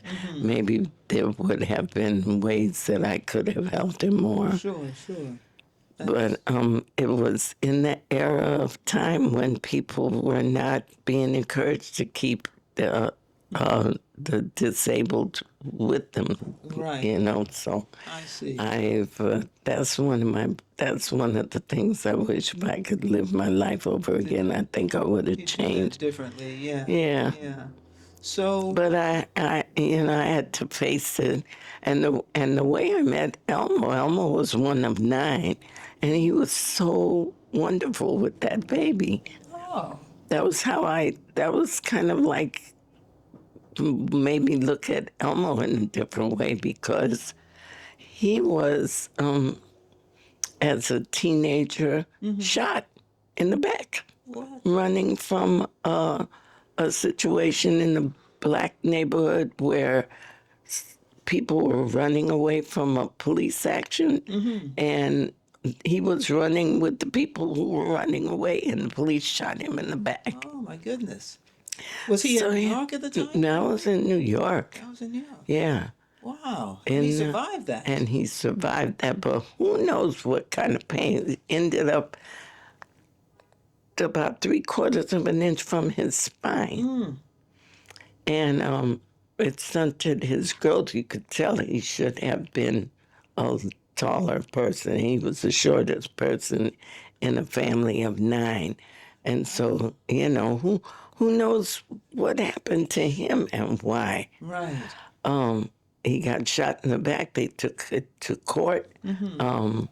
But of course, the police officer was still on the payroll. And so that meant that the police precinct was in the pocket of whatever branch of mafia ran that precinct in the Bronx, and in the what has been come to be known as the South Bronx. They call it something. I can't remember what they call it, but I started to think about that too. What do you mean? What may have happened to Elmo's career? how did he become involved in the use of drugs during the time when substance abusers were called substance abusers and there was no help for them? Right. So Elmo, you get married to him at what age? You're how old then? 23. You're 23. Okay. And so Elmo, he was 13 thir years older 13 now. years older than you. Yeah, So he's 36. yeah. So you leave, I guess you leave Florida. Well, do you meet Elmo in Florida? No, we decided in Florida, since he had now at this part of his career, he would get the first call for people coming out to Los Angeles to play with Sonny Rollins, with Johnny Griffin, with all the people who came out to work in the Los Angeles club, Okay. who the promoters were not going to pay for the band to come out to Los Angeles. They only paid for the I headliner see. to come. And then you pick up a piano, bass, and drums where at your destination. Got it. Okay. So Elmo was one of the first call for that. So Okay. that part of his work was pretty solvent. I see. But he had made a deal with a record company in New York to come back and record, but they told him they would not record him with a rhythm with who he wanted to record with. He'd have to come back And pick up a local in New musician. York. Got it. Okay. So I'm in Florida. And you guys are married now. Yeah. Okay. And he and so we decided on the phone what we were going to do. What were we going to do? I wanted to support him for sure. Sure. So over the phone, we decided he should come back and take this opportunity to record. And so he flies. Oh, he flies with our daughter. Oh, so I should say that I had a baby. You got married to Elmo, and you guys had a daughter. Right. Okay. What's Born her in name? Monica. Monica. And what's the son's name? The son who was disabled. What's his? Gregory. Gregory. Okay. So now And there are two other children that belong to Elmo they come after. yeah. Okay, but Monica's They're first. born in California. Born in New York. So Elmo, Monica, they fly to where you are. No, Elmo, they fly. No, they fly to New York. Oh, they fly to New York. You're in And Florida. I'm on the bus pulling the U. Going to New York. Going to New York, but it ended in Florida. That was the last gig. Gotcha. So how do you Because get the to New York gig for us fell apart, and we don't know ever, like, did it never happen? I see. But it didn't, it was not to be. Got it. It didn't happen. Okay. It fell, so I took the bus. I left the troupe. Okay. In fact, the troupe kind of broke up in Florida because the New York gig fell apart. Yes, got it. So some of them went back to Los Angeles Okay. to what they were doing before. But I decided that I would go to New York. Got it. So So I go fly to New you York take on a a bus. Yeah, they fly. They fly. You're late. See what happens. No, that's how things happen. That's how things happen. What are you going to do? Yeah, so I took a bus to New York. So now three of you in New York. You, Elmo, and your daughter Monica. Right. So now what happens there? Are you performing there? Yeah, well, so we moved. So we went to his mother's house, but so that we could settle. Oh, where does she live? In the Bronx. In the Bronx. Okay. Right. Okay. But also in the Bronx was Thelonious Monk and, Bud Powell for a while, and all of Elmo's these people that he had known before he ever left. Sure. Yeah, so that was a logical place to try and get grouped, get ourselves together Now, before we. was this on? I'm sorry to interrupt you. Was this on Lima Place. Yeah, this little short block about long as this room. There was just crammed full of artistic people. It was just an incredible group of people, artists, visual artists, painters, dancers, poets. Wow. Just an incredible amount of people that were. So They were in there. this was this like a culture shock coming from LA to the Oh, Bronx? was it? Tell me about Just that. coming from LA to New York. Okay. With, I mean, just this living Oh, the building? vertically. Oh, living vertically. Yeah. Apartment buildings. vertically. Wow. Apartment buildings. Oh, how did they People live how was- stacked on top of each other for 30, 20 and 30 floors. It's like, wow. How was it in LA though? Well, there was nothing higher than five. If there was an apartment building, it was 5 stories high. Oh, okay.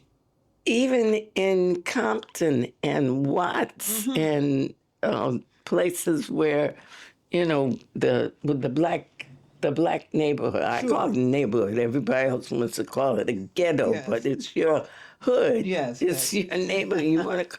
Some people never leave the hood. Yes. But it's still it's. Even if it's a house, it's your hood eventually. Your neighborhood, yes. Your neighborhood, right? So they only went to kind of 5 stories. They were mostly. I don't remember anything being more than 5 stories. The city hall was 13 stories. Okay. That was the tallest building. So now you come to New York, you see these like all these buildings. Oh my God! It was like, where did they all go? What? It was something, and like the quality of the games. What do you mean? Because like we didn't have a stoops. Most of us didn't have what they called stoopsy. Oh yeah. We didn't You didn't have that in we LA. didn't play all Oh, those. so you didn't play stoop ball? No, we didn't play stoop ball. We had steps, and you I mean, it was light, but they were bigger, and we didn't play step. But you tried to just get up the steps and get into the house, or get out of the house down the steps. You didn't use We it as didn't a play on the steps. Got it. It was we didn't play on the steps. And did people hang out at all? Not on the steps. My mother said, "Get away from the house and go play. Go play." And when you see the porch light come on, you know it's time for Come in. you to come in. Yes. When the porch light comes on. Otherwise, go ride your bicycle. Get out of here. So, but in New York, when you come, there are people like No, people were on the stoop. That was the life. It's on the stoop. There was a life of the stoop. A whole series of games on the stoop. Ring a Levio and Skelly? Skelly, yeah, we didn't do that. We didn't play that. Yeah, that whole culture it was a stoop culture. Oh, interesting. Yeah, that was really interesting. Really That's interesting. like almost a culture shock, I guess. Right, in a way, yeah. And the other thing was that there was the life of the street itself. Okay, go The ahead. sidewalk and the where the cars go. I think that maybe your And phone the again. difference. Yeah. I don't know how to turn it off. That's okay. We can take care of that. Unless you may have to take the call though. Let me see if I let's need just to. see. Thank you. I'm so sorry. That's all right. This is me and technology. Huh?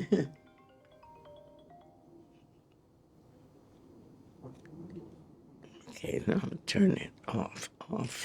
You took a Oh. picture. He took Yeah. a picture. I took 3 He'll pictures. turn it off. Will you turn it off for me? What you do with this? It's Yes. sound. Yeah. Sound is off now. Sound Right, is right. off. Yeah. Sound is off? Yeah, it's Sound on is off. vibrate. So you It's can on put, so silent. you can put it back now. Okay, that's what I thought I did before. You're pressing the screenshot. And I took 2 pictures. Okay, thank you. Hold on, hold on. Yeah, Oh, he's got it. so thank you so much. All right, you can go ahead. So, So you saw the street. Now the street. oh yeah, now the street. Well, the street that I grew up on was like a speed. Like a highway? No, it wasn't a highway. It was just one long, unbroken street for, let's say, the equivalent of about 8 or 9 City block? city grid, New York gritty block. So people just were demons from one stop light to the other. They flew past. So we didn't play in the street. That makes sense, right? But To the but street, but in New York. in this little Lyman place, it was like almost like a cul-de-sac in a way. People lived in the street. Their life was like in the street. They stood around talking politics, music, whatever, in the street, on the sidewalk, and in the actual street. It was, yeah. Okay. So is Elmo at this time? Is he performing? Are you Yeah. guys performing? Okay, you Yeah, performing so as well. so we recorded together. Johnny Griffin, the saxophone player, suggested to the Riverside Records that maybe I should record with Elmo. That would be. So you guys did a duet. So we did an album called Hopeful. Oh, clever. Yeah, hopeful. And I did maybe 3 or 4, three tracks on that, which became a collector's item. Is it so? So the album "Hopeful" is now a collector's item. Yes. So if somebody wanted to purchase that, what do you think? I don't know. I went into a store to see if I could buy it because I saw that it was on sale in a resale shop. Yeah. The LP, Yes. Right. the vinyl. The vinyl. Right. And it was original vinyl too because the Japanese pressed 500 premium copies, Okay. but that's the second edition. Yes. But the first edition in Japan, and then they didn't do it anymore, as far as I know. Right. So I went into the store and I said, I would like to buy that record. And I went over and I said, see, that's me on the record. And he says, oh, yeah. He said, that's an original. I said, I know. How much do you want for it? He said, oh, it's priceless. I said, what do you mean priceless? He said, it's priceless. I haven't put a price on it. I said, well, could you put a price on it now? I want to buy it. I want to buy it from you. Right. See, that's me on My picture. This is me. He said, I can't put a price on it. And I'm like, this was a resale store. So wait, you don't own a vinyl of it Yeah, I have a. You have one? Yes, I have one. okay. I have 2. I have the original one. Okay. And I have the one that was reproduced in Japan. Wow. That they gave me when I was in Japan. Wow. Yeah. And so but he wouldn't he sell wouldn't it part to me. with it. Did he say why? I mean, that must have been. He said it was priceless. And I said, well, stop a minute and put a price on it. He wouldn't sell it to me. I mean, He wouldn't sell it to me. The That highest was compliment you could be paid. that was amazing. And it's still it's a collector's item today. I mean, people refer to it as a collector's item. And so, what year did that come out? Was that released? 1960. 61. 1? Yeah. But now there was also the Elmo's Fire. Was that also released in 1961, or that was Almost later? fine. That's Something you my did. record. Yeah, yeah. I think it came out later than that. Okay, okay. Yeah. But you and Elmo created this Hopeful. Hopefully, That's yeah. now a collector's item. Right, Okay. right. Wow. Yeah. All right, so you guys are performing. Now you're in New York. You're living in the Bronx. You guys are performing. He's sending me to Canada, places that he doesn't want to Who, go. Elmo? Just to give me some experience and have me, meet other people. And because I think he just didn't want to do those particular gigs. I see. And he would just call up people and say, I'm going to send you my wife. Well, fortunately, you had some talent, so it wasn't like he was sending, somebody didn't know what they were doing. And I met a lot of interesting people that way. I bet you did. Now you also mentioned, so you mentioned the drug situation, drugs. You mentioned drugs. So Elmo got caught up in the drug scene. Is that what happened? Yeah, he was caught up in the drug scene for a while. I got caught up in the drug scene for a while You too. About 2 years. Okay. I was like, how come I'm not enough? Just like really, like, why are you taking these drugs? What is there anything I can do that will keep you away from those drugs? Yeah. Aren't I enough? Exactly. That was what I was really thinking in my head. Right.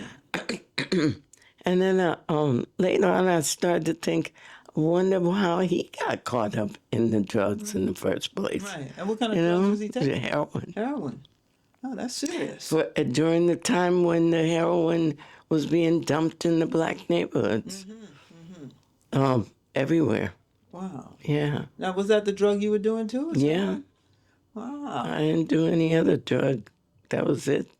Wow. I went straight for the heroin. I went straight for the needle. No sniffing, Just nah. right to the needle. And then about 2 years, it was about 2 years. And then I said, oh my God. Because he was bringing me the drugs. I wasn't going out to get any drugs for myself. Okay. And so I really looked hard at this picture, like, what am I going to have to do to get these drugs if he wasn't here giving me these drugs? Oh, and that was not acceptable for me. I was either going to have to deal the drugs or deal myself. Gotcha. Yes, And I said, no, neither one of those are working for me. So I just dropped it. Just like that. I just went. A friend of mine got 30 pills from me from a doctor, and I shared them with her boyfriend. And in 30 days, he was still using drugs, and I was finished. I woke up and I was like, oh my God, the sun. Whoa. It's so bright.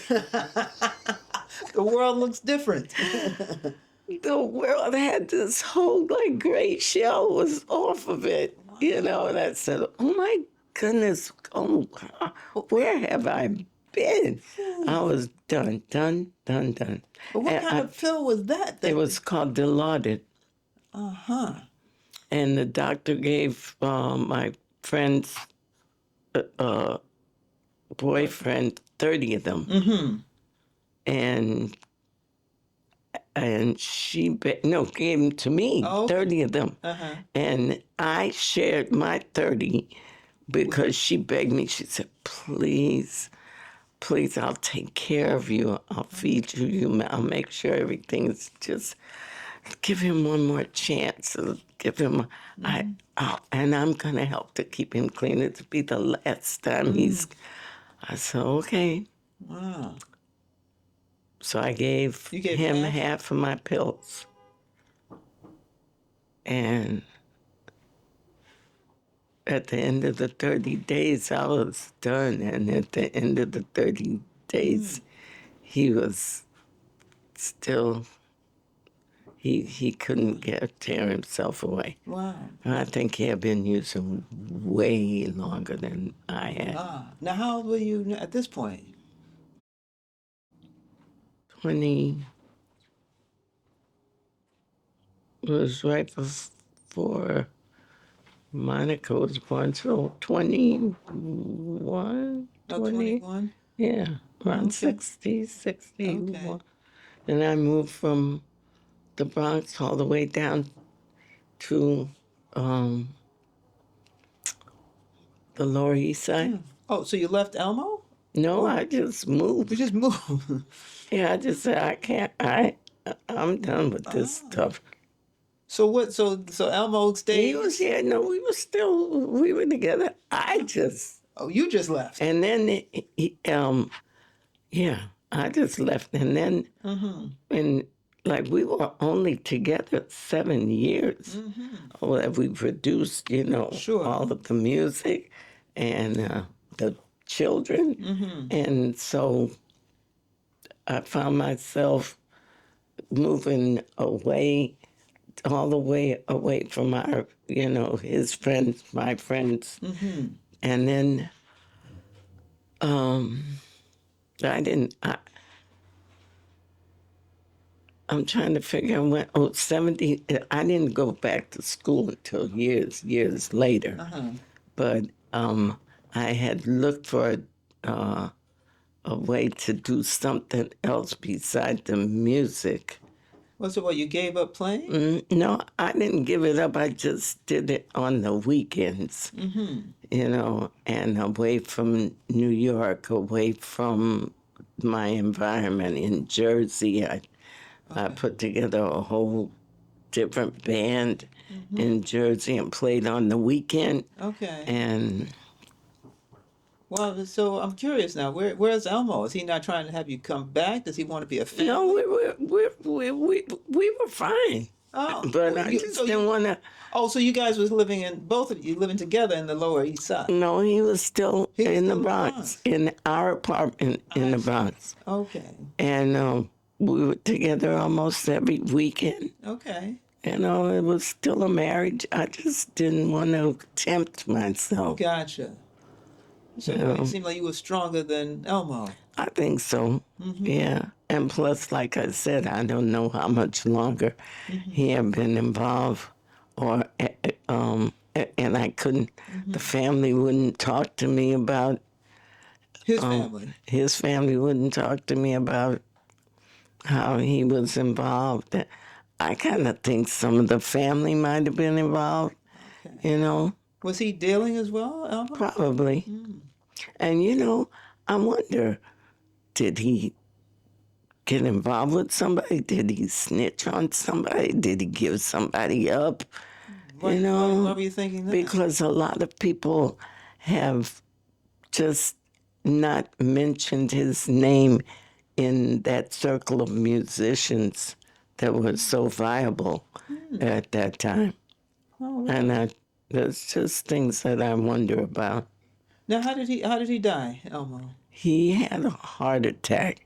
Oh, so it wasn't from a drug overdose. What it was from the lack of drugs in the hospital that didn't know how to administer to What, an addict? to an addict, yeah, with who had not had the methadone cure. So what he actually needed was methadone for his heart to protect his heart, but the hospital administration didn't understand that. And so I fought with them for about, I don't know how long, when he was in the hospital, to try to get them to understand that he should, to give him the methadone so that it would protect his heart from a heart attack.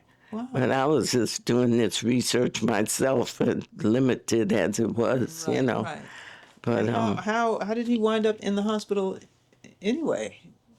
because he couldn't breathe. I see. He had shortness of breath, and he was standing at the window with the window open, and he kept saying, oh, if I could just get one deep breath, I'd be okay. If I could just get a deep breath, I'd be fine. You know, so that he was struggling to breathe. And so I took him to the hospital. Gotcha. Wow. Yeah. Wow. And so at this point, how old is Monica? She's Monica's two,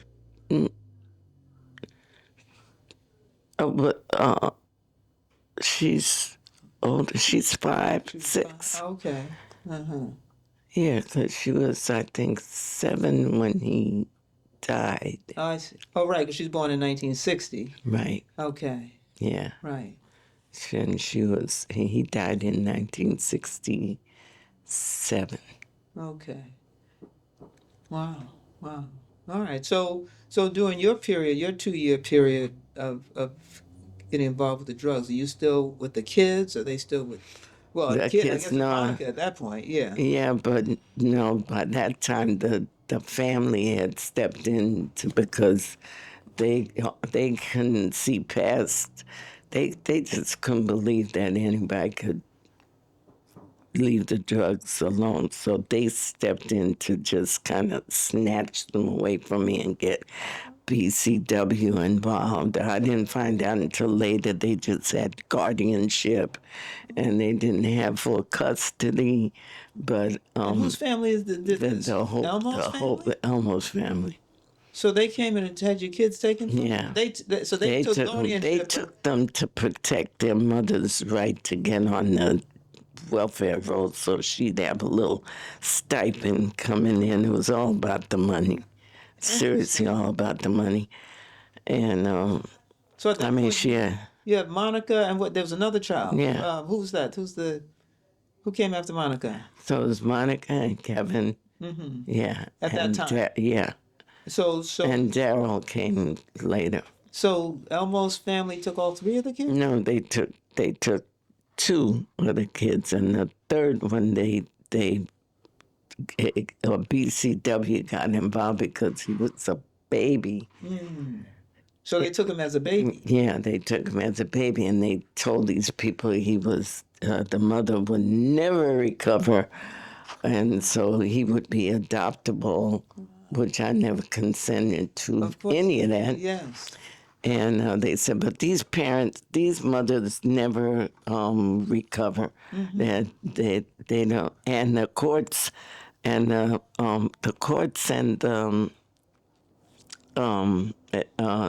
the appeals do not award these children back to their mothers. Right. So that was the background.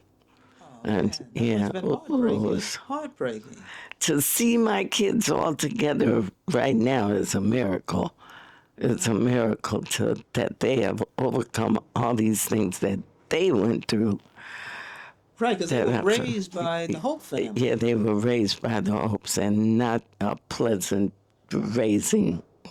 Because they had all this stuff about the drugs and about me and about and they just hid behind the church and the fact that they wanted their mother to be able to have some kind of stipend in her as she was getting older, because her daughter was the one that really stepped into, be the second mother, kind of dictator kind of personality. And this is Elmo's sister. I see. Yeah. I see.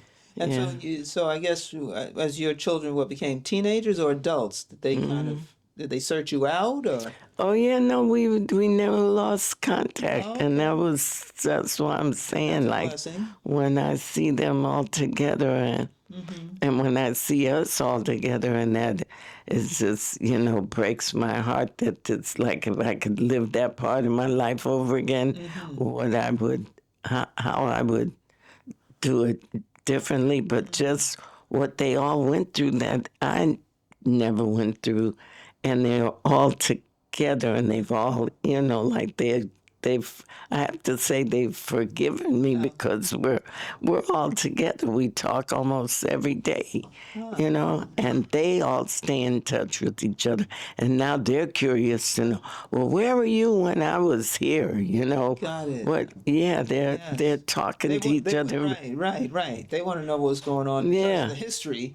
Yes. Yeah, right. Yeah, which is a wonderful thing because they went through way more than I ever did. Right. Because you weren't there, so you can't even imagine what Yeah. they really went through. But I understand that you and your daughter, I'm not sure if it's Monica, wrote a play Yeah. about Yes. that experience. Yes. And that it was a healing process. Right. guess It's called Healing Fractures. Healing Fractures. Healing Yeah. for both of you. Yes. I guess. Yeah. Yeah. And so Yeah. what prompted that? Did someone suggest that to you? No, I think we just started as part of a class. I can't remember if it was part of a class project for her or not. Okay. It's that she just started writing. People kept on saying to her, you need to write, start to journal, write about your experience. Right. And she is a creative writer. Oh, okay. Is that what she does for a living? That's, yeah, pretty much. I mean, it's funny. My youngest son writes the inserts on the pharmaceutical. When you get something from the Like from a Rite Aid, Walgreens, or something like that? that little insert paper. Yeah. My son writes what you see. Is that right? Oh, wait, what's his name?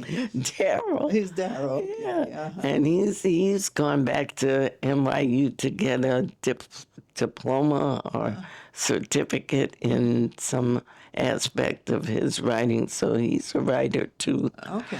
And the other one, Kevin, he's the one that I kind of just like lost. He got lost. Right. He spent a lot of his time in jail, being a jailhouse lawyer, pretty much. Really? Yeah, a really good one. He used to write, writs. Briefs and things like that? Yeah. Wow. He's not currently in jail. No, thank goodness. Oh, okay. No. Mm-mm. I see. So I guess he put those talents to some other use then. Yeah, he's just, they, that once you're in jail and so they just kind of like destroy you. But he's very interested in comparative religions, and he does a lot of research on his own. Oh, really? Yeah, and he's always reading something new about the history of religions globally, and so he stays active. Well, that's good. Yeah, he stays involved, and he's also involved in a program that helps a friend of his put together in the neighborhood to give back to the neighborhood, to keep kids in the neighborhood from happening to him. Oh, yeah. Yeah, Okay. and he does that twice a week. Okay. And so, Okay. How old is he now? Your son? geez, I can't remember how old my kids are there. Okay. Well, They're all in their 50s?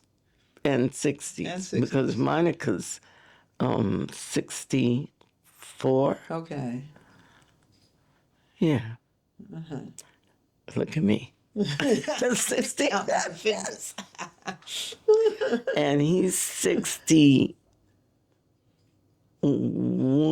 Okay. 61, and my youngest is 58. Yeah. Okay, there you And go. I have a grandson who's 30. Okay. So you only have one grandchild. Yeah, I only have one grandchild. What's his name? Corazon. Corazon. Corazon. Oh, Yeah, it means heart. it does. Yeah, and his mother didn't do so well either. Oh, okay. Wait, this is your My son? grandson, my youngest son's son. Your young son's. Okay, gotcha. Yeah, my youngest son's son. And what does he do? Corazon. He's making up his mind. Okay. He had a full scholarship to Full Sail University down in Florida, and he left. Oh. It's like, what are you doing? You say this is what you want to do and be. This is like $100,000 worth of school. What's wrong with you? And what did he He want? left. He left. I don't know what he wants. He's still looking. He's there. I said, well, you got about 5 more years. Where do you want to be 5 years from now? Right. What do make a plan. Do something. You get an answer from that? No, I just get, oh, Granny, yeah, I know, I understand, yeah, but I'm getting there. I'm not walking as fast as everybody else. I get those kind. I see. Does he know the life you've been through? Well, he's beginning now to want to. Okay, all right. And you're Yeah, letting him know. yes, and I mean he's an emailer or a texter. Yes, yes. Or if I go to call him, all of a sudden I'm on FaceTime. I say, "Whoa, what are you doing? How do you know what I've got on?" He's in that era. Well, you did say he's what, 20? He's 30. 30. Well, he's still in that age group. Yes, but don't FaceTime me without some pre-warning. All right, so he's beginning now to want to know about your He's your beginning, life. yeah. Okay. And he's beginning to want to know about his circumstances and his biological mother. He's beginning to talk about, what happened to him. Okay. So that's all healthy, I think. All right, Yeah. that's good. But like he said, I'm just not walking as fast as everybody else. I don't want anybody to push me, but I know I have to get there. I understand Granny. He calls me Granny B. Granny B. And he's part Cuban. Oh, okay. Yeah. So we probably have to pause for just a moment, because Andre's got to take care of some business for about 5 minutes. Okay. Then we're going to wrap up when we come back. So if you guys continue to sit back and enjoy, remember to like and subscribe. We'll be right back. We're going to have to come to an end at some point. So I did want to, I'm trying to remember where we left off before we took the break, but I wanted to find out, we were talking about your grandson. Right. And, how he's trying to still find himself. Mm-hmm. And at some point, I guess he will. Oh, yeah, if he keeps looking and if he keeps thinking that that's an important thing for him to be involved in, I think he'll be okay. I think so, too. I think he'll be all right. Yeah. I think sometimes it just could be me, but I think sometimes once people hear about our history, when our kids hear about our history, you're hoping that they can grab onto a little piece of something that propels them forward. Yes, and you're hoping that they see that it's important for them to know it. Mm-hmm. Yeah. To know it. Right. And to not be ashamed of any aspect of it either. Absolutely. That it's your story. Right. And everybody has one. Sure do. And then that, there are holes and flaws and tears and rips in everybody's story. Yeah. Absolutely. But claim it. Make sure you claim it. And because it's important to who you are as a whole human being. Yeah. Absolutely. Yeah. So and as long as he's going to be all right. Yeah, and as long, I'm going to stay in touch with him. Okay. And is he here in New York? he lives in Jersey. He lives in Montclair. Okay. Yeah. Right. Is he musically inclined? Well, he doesn't play an instrument that I know, but he wants to be involved behind the scenes. He wants to be involved in the technical side. Okay. But as far as I know, he hasn't, I don't know of any time he's talked about wanting to play an instrument. Mm-hmm. And I don't remember him talking about even in high school. Okay. I wasn't as involved in his life in high school, but Right. I see. but he wants to be involved behind the scenes. You know. Yeah. All right. Well, I guess he's got to figure that one out. Yeah, I'm going to hope and pray that he will find his own life worth looking into. Yes. Yes. That's what I'm hoping for him, and I'm going to help him on that journey. Well, listen, you at age 88, you're still in the so-called life game. You're still moving around. No one has slowed you down No, well, because you're still performing. you're right. You Yeah. have any upcoming gigs? Yes, in fact, I'm going to be with Antoinette Montague Yeah. When? on her, I think it's the 21st. This month, June. Oh, okay. At Empire State College. That's their Juneteenth celebration Oh, okay. on their campus, in the building on 33rd and Park. Oh, in Manhattan. Oh, okay. Yeah. Okay. All right. Very nice. Yeah, so that's my next engagement. The one after that is Mesro Oh, you be downtown. Oh, beautiful. Yeah. When is that? That's going to be on the 23rd. Okay. With the trio. Also June. Yeah, June 23rd. June Okay. 23rd. With your trio. With my trio. Who are they? Who's the trio? My trio is Kim Clark on electric. Well, she's probably going to bring two basses. Okay. The acoustic bass, the big bass, the big wooden bass, Yes. and the acoustic electric bass that operates through an amplifier. Got it. Yeah, and Luciana Patmore, who's my drummer. Oh wow! Look at that. Oh, very Lady, nice. yeah, I'm very, very proud of all women's basic trio, piano, bass, and drums. So that's a measure on, scratch that. Okay. Just forget I said that, audience.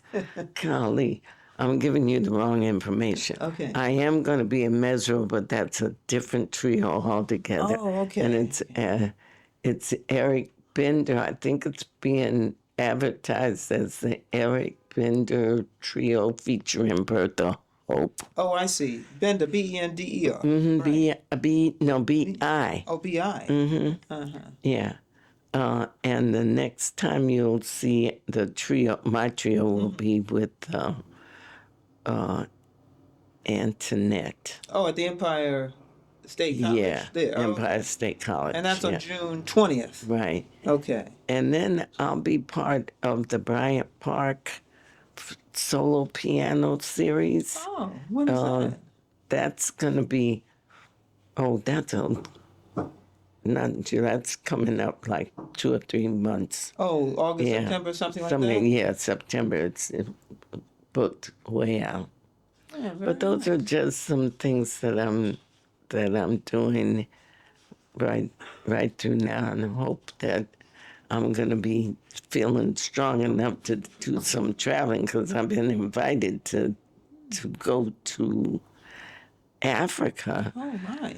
And I would love to put my toes on the motherland one day before I leave here in the 2nd century. Wow. So that would be, if you go, that'd be your first time? It'll be my first time. Wow. It'll be my first. The first time I was supposed to go, I was still going to, going to City College, and they sent a group free 6 weeks to stay on the campus of Ibadan, University of Ibadan in Nigeria for 6 weeks for $100. Look at that. You missed it. And I missed it. And a student, I think they stopped offering it because something happened. A student fell off a balcony or something on that trip. Okay. And that put a smudge on the whole idea of taking The trips. the students on the trip. But what an opportunity. Well, when you spoke of the motherland, it sparked a question I wanted to ask you, which is your involvement with the Black Panthers in some fashion. Were you? Yeah. Well, I marched with them in the Harvard Yard, and and I was a part of one of their neighborhood breakfast programs in one of the schools. Um, and How'd you even get involved in that? Do you remember? with the Panthers, Yeah. well, I supported the Panthers when they decided that they were going to put the California law to a test. You know, Carrying firearms. That one? yeah, that it was legal Yes. to open Openly carry carry. firearms in Los Angeles. And when they put that to the test, I was like, yeah, yes, this is California. This is my, I'm from there. Right. So that's when I first really, and I was a big Angela Davis supporter.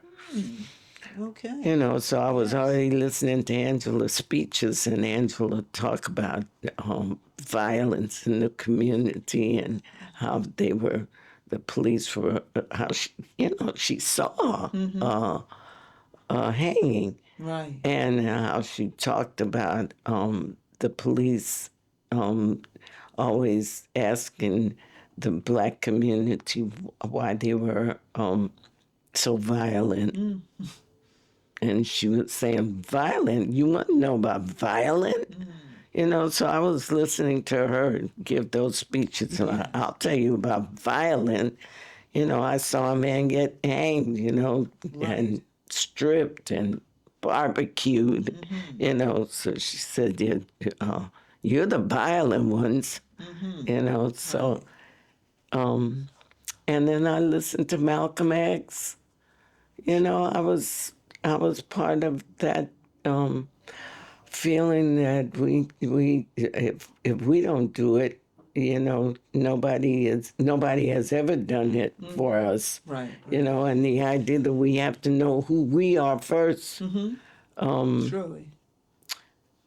So I didn't step out into real, radicalism, but I was listening to all of those speeches and trying to educate myself to the idea that we have to know who we are first, and we have to keep on passing on who we are first.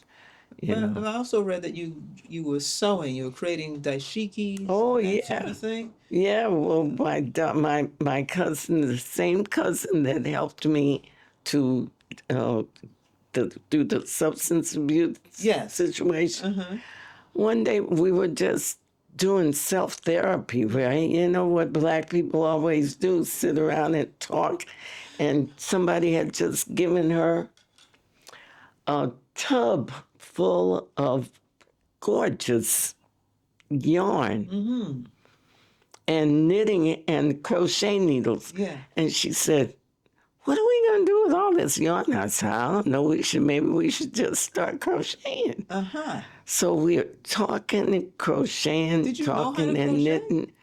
Yeah, I only knew the basic Okay. steps, the basic how to make a circle, and Okay. Then we got some books, and I learned how to make some basic patterns. Okay. She could crochet circles around me and faster. Wow. But she couldn't sell anything.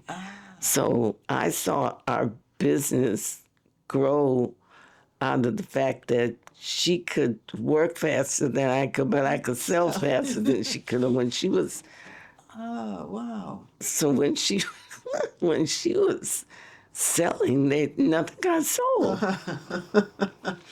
But she had other ideas because she didn't want. She was trying to stay under the radar, under the tax. And she wanted to only do cash, and she didn't. So I don't want the government knowing anything about me. So we had some different ideas on how to operate, but we had all this gorgeous wool, and so we we talked and crocheted, talked and knitted. All of a sudden, we looked up, we had 190 kufes, What? mostly. Yes. Kufes, but she also had made a jacket. And a friend of ours was getting ready to go south to a campus reunion, and he offered to sell them for us. I didn't know him that well, but she did. Okay. We gave him $700 worth of merchandise, and he beat us out of all. Never saw him again? He beat us out of it. We never saw a dime of that. But in the meantime, a friend of hers had seen and bought The kufi? some hats. And he had a brick and mortar store on Boston Road. So she asked him if he was willing, could she make a deal with him about the store? He said, well, I was just looking for somebody to take it. And she said, well, I'll take it. Yes. Because then that solved a couple of problems for her. She could live in the store and we could run it. So, oh my goodness. Wow. Look at that. Yeah, so we ended up making shirts Yeah. with the big pocket in the front. There was yeah. a big pocket in the front where you could Put your hands in the- hands in, and with a little place here for your cigarettes. And then we would embroider if you wanted your name embroidered or anything else, a little something. Guys were fancy. Oh my goodness! And we ran that shop. It supported us for a good little while. Wow. We made bathrobes with the towel. But the towel, I mean, it wasn't a robe. It was like a slip over, just like over the head. Yes. But and then we made the towel. Stitch the towel in like a turban, so they could just put it on you. Yeah. We made all kinds of stuff. It was about 2 years. Wow. Yeah, 2 years that it sustained us. Nice. Well, I have two other questions for you. One is I need you to talk about Jimmy Castor Jimmy and Castor. performing with him. Yes. Well, you know what? I didn't really perform. I performed in the club. Oh. What was it? Mickey and Sylvia's Okay. Blue Morocco. And then there was another club, it was mentioned the other day, I don't remember it at all. So Jimmy hired me just right before that big song, the one that made him famous about It's the Just troglodyte. Oh, No, Oh, the caveman? is that the one, troglodyte? Yes, Troglodyte. Yes.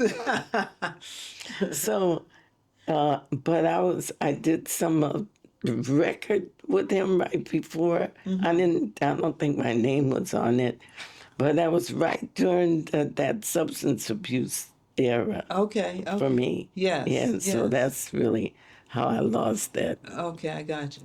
Yeah. Final That's how I question. lost it. I'm sorry to hear that. That's But it. listen. It's life. Nothing we can do about that. But I understand there's a documentary being made about you, or trying to be made about you. Is that still in the works? Yes, it is. In fact, it's getting some new breath now, some new life because of this grant. Yes. Now, who's doing this now? Her name is Mimi Jones, Amy Jones. and she is a bassist married to a wonderful pianist named Luis Perdomo, who I think is from Venezuela. Are they here in New actually. York? And they are based in, I think they're back in the Bronx. Oh, okay. But they're both teaching at Berkeley Oh. School of Music Oh, right okay. now. Yeah. And so that's slowed her down a little bit because I think she's there 3 days a week. And I don't know she's been very heavily involved in her family situations and trying to save houses, and she's involved in her whatever her family's Sure. needs are Okay. in a big way, and it's kind of taken away from the momentum of the project. But now it might get some new life. Excellent. Excellent. And Has she she started and I, filming at all? yeah, we did 35 minutes. We have 35 minutes. The biggest part is clearance for back footage, backline footage and Yes. stuff that moves the story along. Yep. Yep. $5,000 a piece for all of those. Yeah, it can be expensive. It Yes. gets to be expensive. I mean, it takes some people 10, 15 Yes, years to yes. complete a documentary. So, but we're going to talk about it again in a couple of weeks. I just talked to her on the phone. She's another one that's on the phone. Okay. It's just hard for me to get back to people on the phone. Even just like I When said your phone again. was ringing. So, but we have been talking, and hopefully part of what I can do is to help to defray some of the costs of the back that The what they the charge you clips, for the charging, Exactly. yeah. But it's been seen at Rutgers, showed it. Wayne Winborn out of Rutgers showed it, and then WBGO showed it Oh, okay. 2 or 3 times, I think, and then it was shown. The WBGO, Rutgers, and a festival. And this is the 35-minute clip that you talk about? Oh, okay. Yeah, so have to it look at has that. been out there. Yeah. And what's the name of it? I don't even know if it has a name yet. It doesn't have a name yet? Mm-mm. Oh, well, the definitive Bertha Hope sounds good to me. I have to keep that in mind. Yeah. Well, one final question. And I'm beginning to ask this of all my guests now. So, how would you like to be remembered? Ooh. Oh. Well, I would like to be remembered as somebody who left left a legacy that that other people will be inspired. Ask the question again because the truck was passing. Oh, okay. Yeah, because. And it just from Oh, okay. Yeah. All right. So my last question, because I've asked it of other guests, which is, how would you like to be remembered? I think I would like to be remembered as a person who's left a legacy that's worth being continued, by my family, by others who might be inspired by my story, by knowing that you you have to go forward to find out who you will influence or who will remember you, and that anything that I've left here is going to be worth in 5 years what I think it could be worth now. 5 years from now, I'd like for somebody to be inspired enough to think that they can never know who they will inspire until they think about themselves 5 years from now and what they want to do, what they want to be doing. Beautiful, beautiful. Well, listen, I can't thank you enough for It was taking wonderful. the time. Really, I mean, just spending this time talking with me. you know what happens? You don't. They say you don't really know a person till you sit and you talk with them. Yeah, that's true. And nowadays, a You 15-minute conversation is just not enough I know. because they're just so. I mean, it's like Attention span, too. yeah, yeah. Attention span. And there's so much depth to people. I know there is, yeah. And I've really enjoyed this. Oh, this was tremendously. wonderful. This was more than I could have ever imagined. Well, thank you very much for taking the time. So, Oh, you're very welcome. well, I'm going to say so long to the audience because we've been talking for so long, and I could keep talking to her. So, but we do have to release you guys. So, listen, as always, thanks for watching MyattJazz, and please continue to like and subscribe.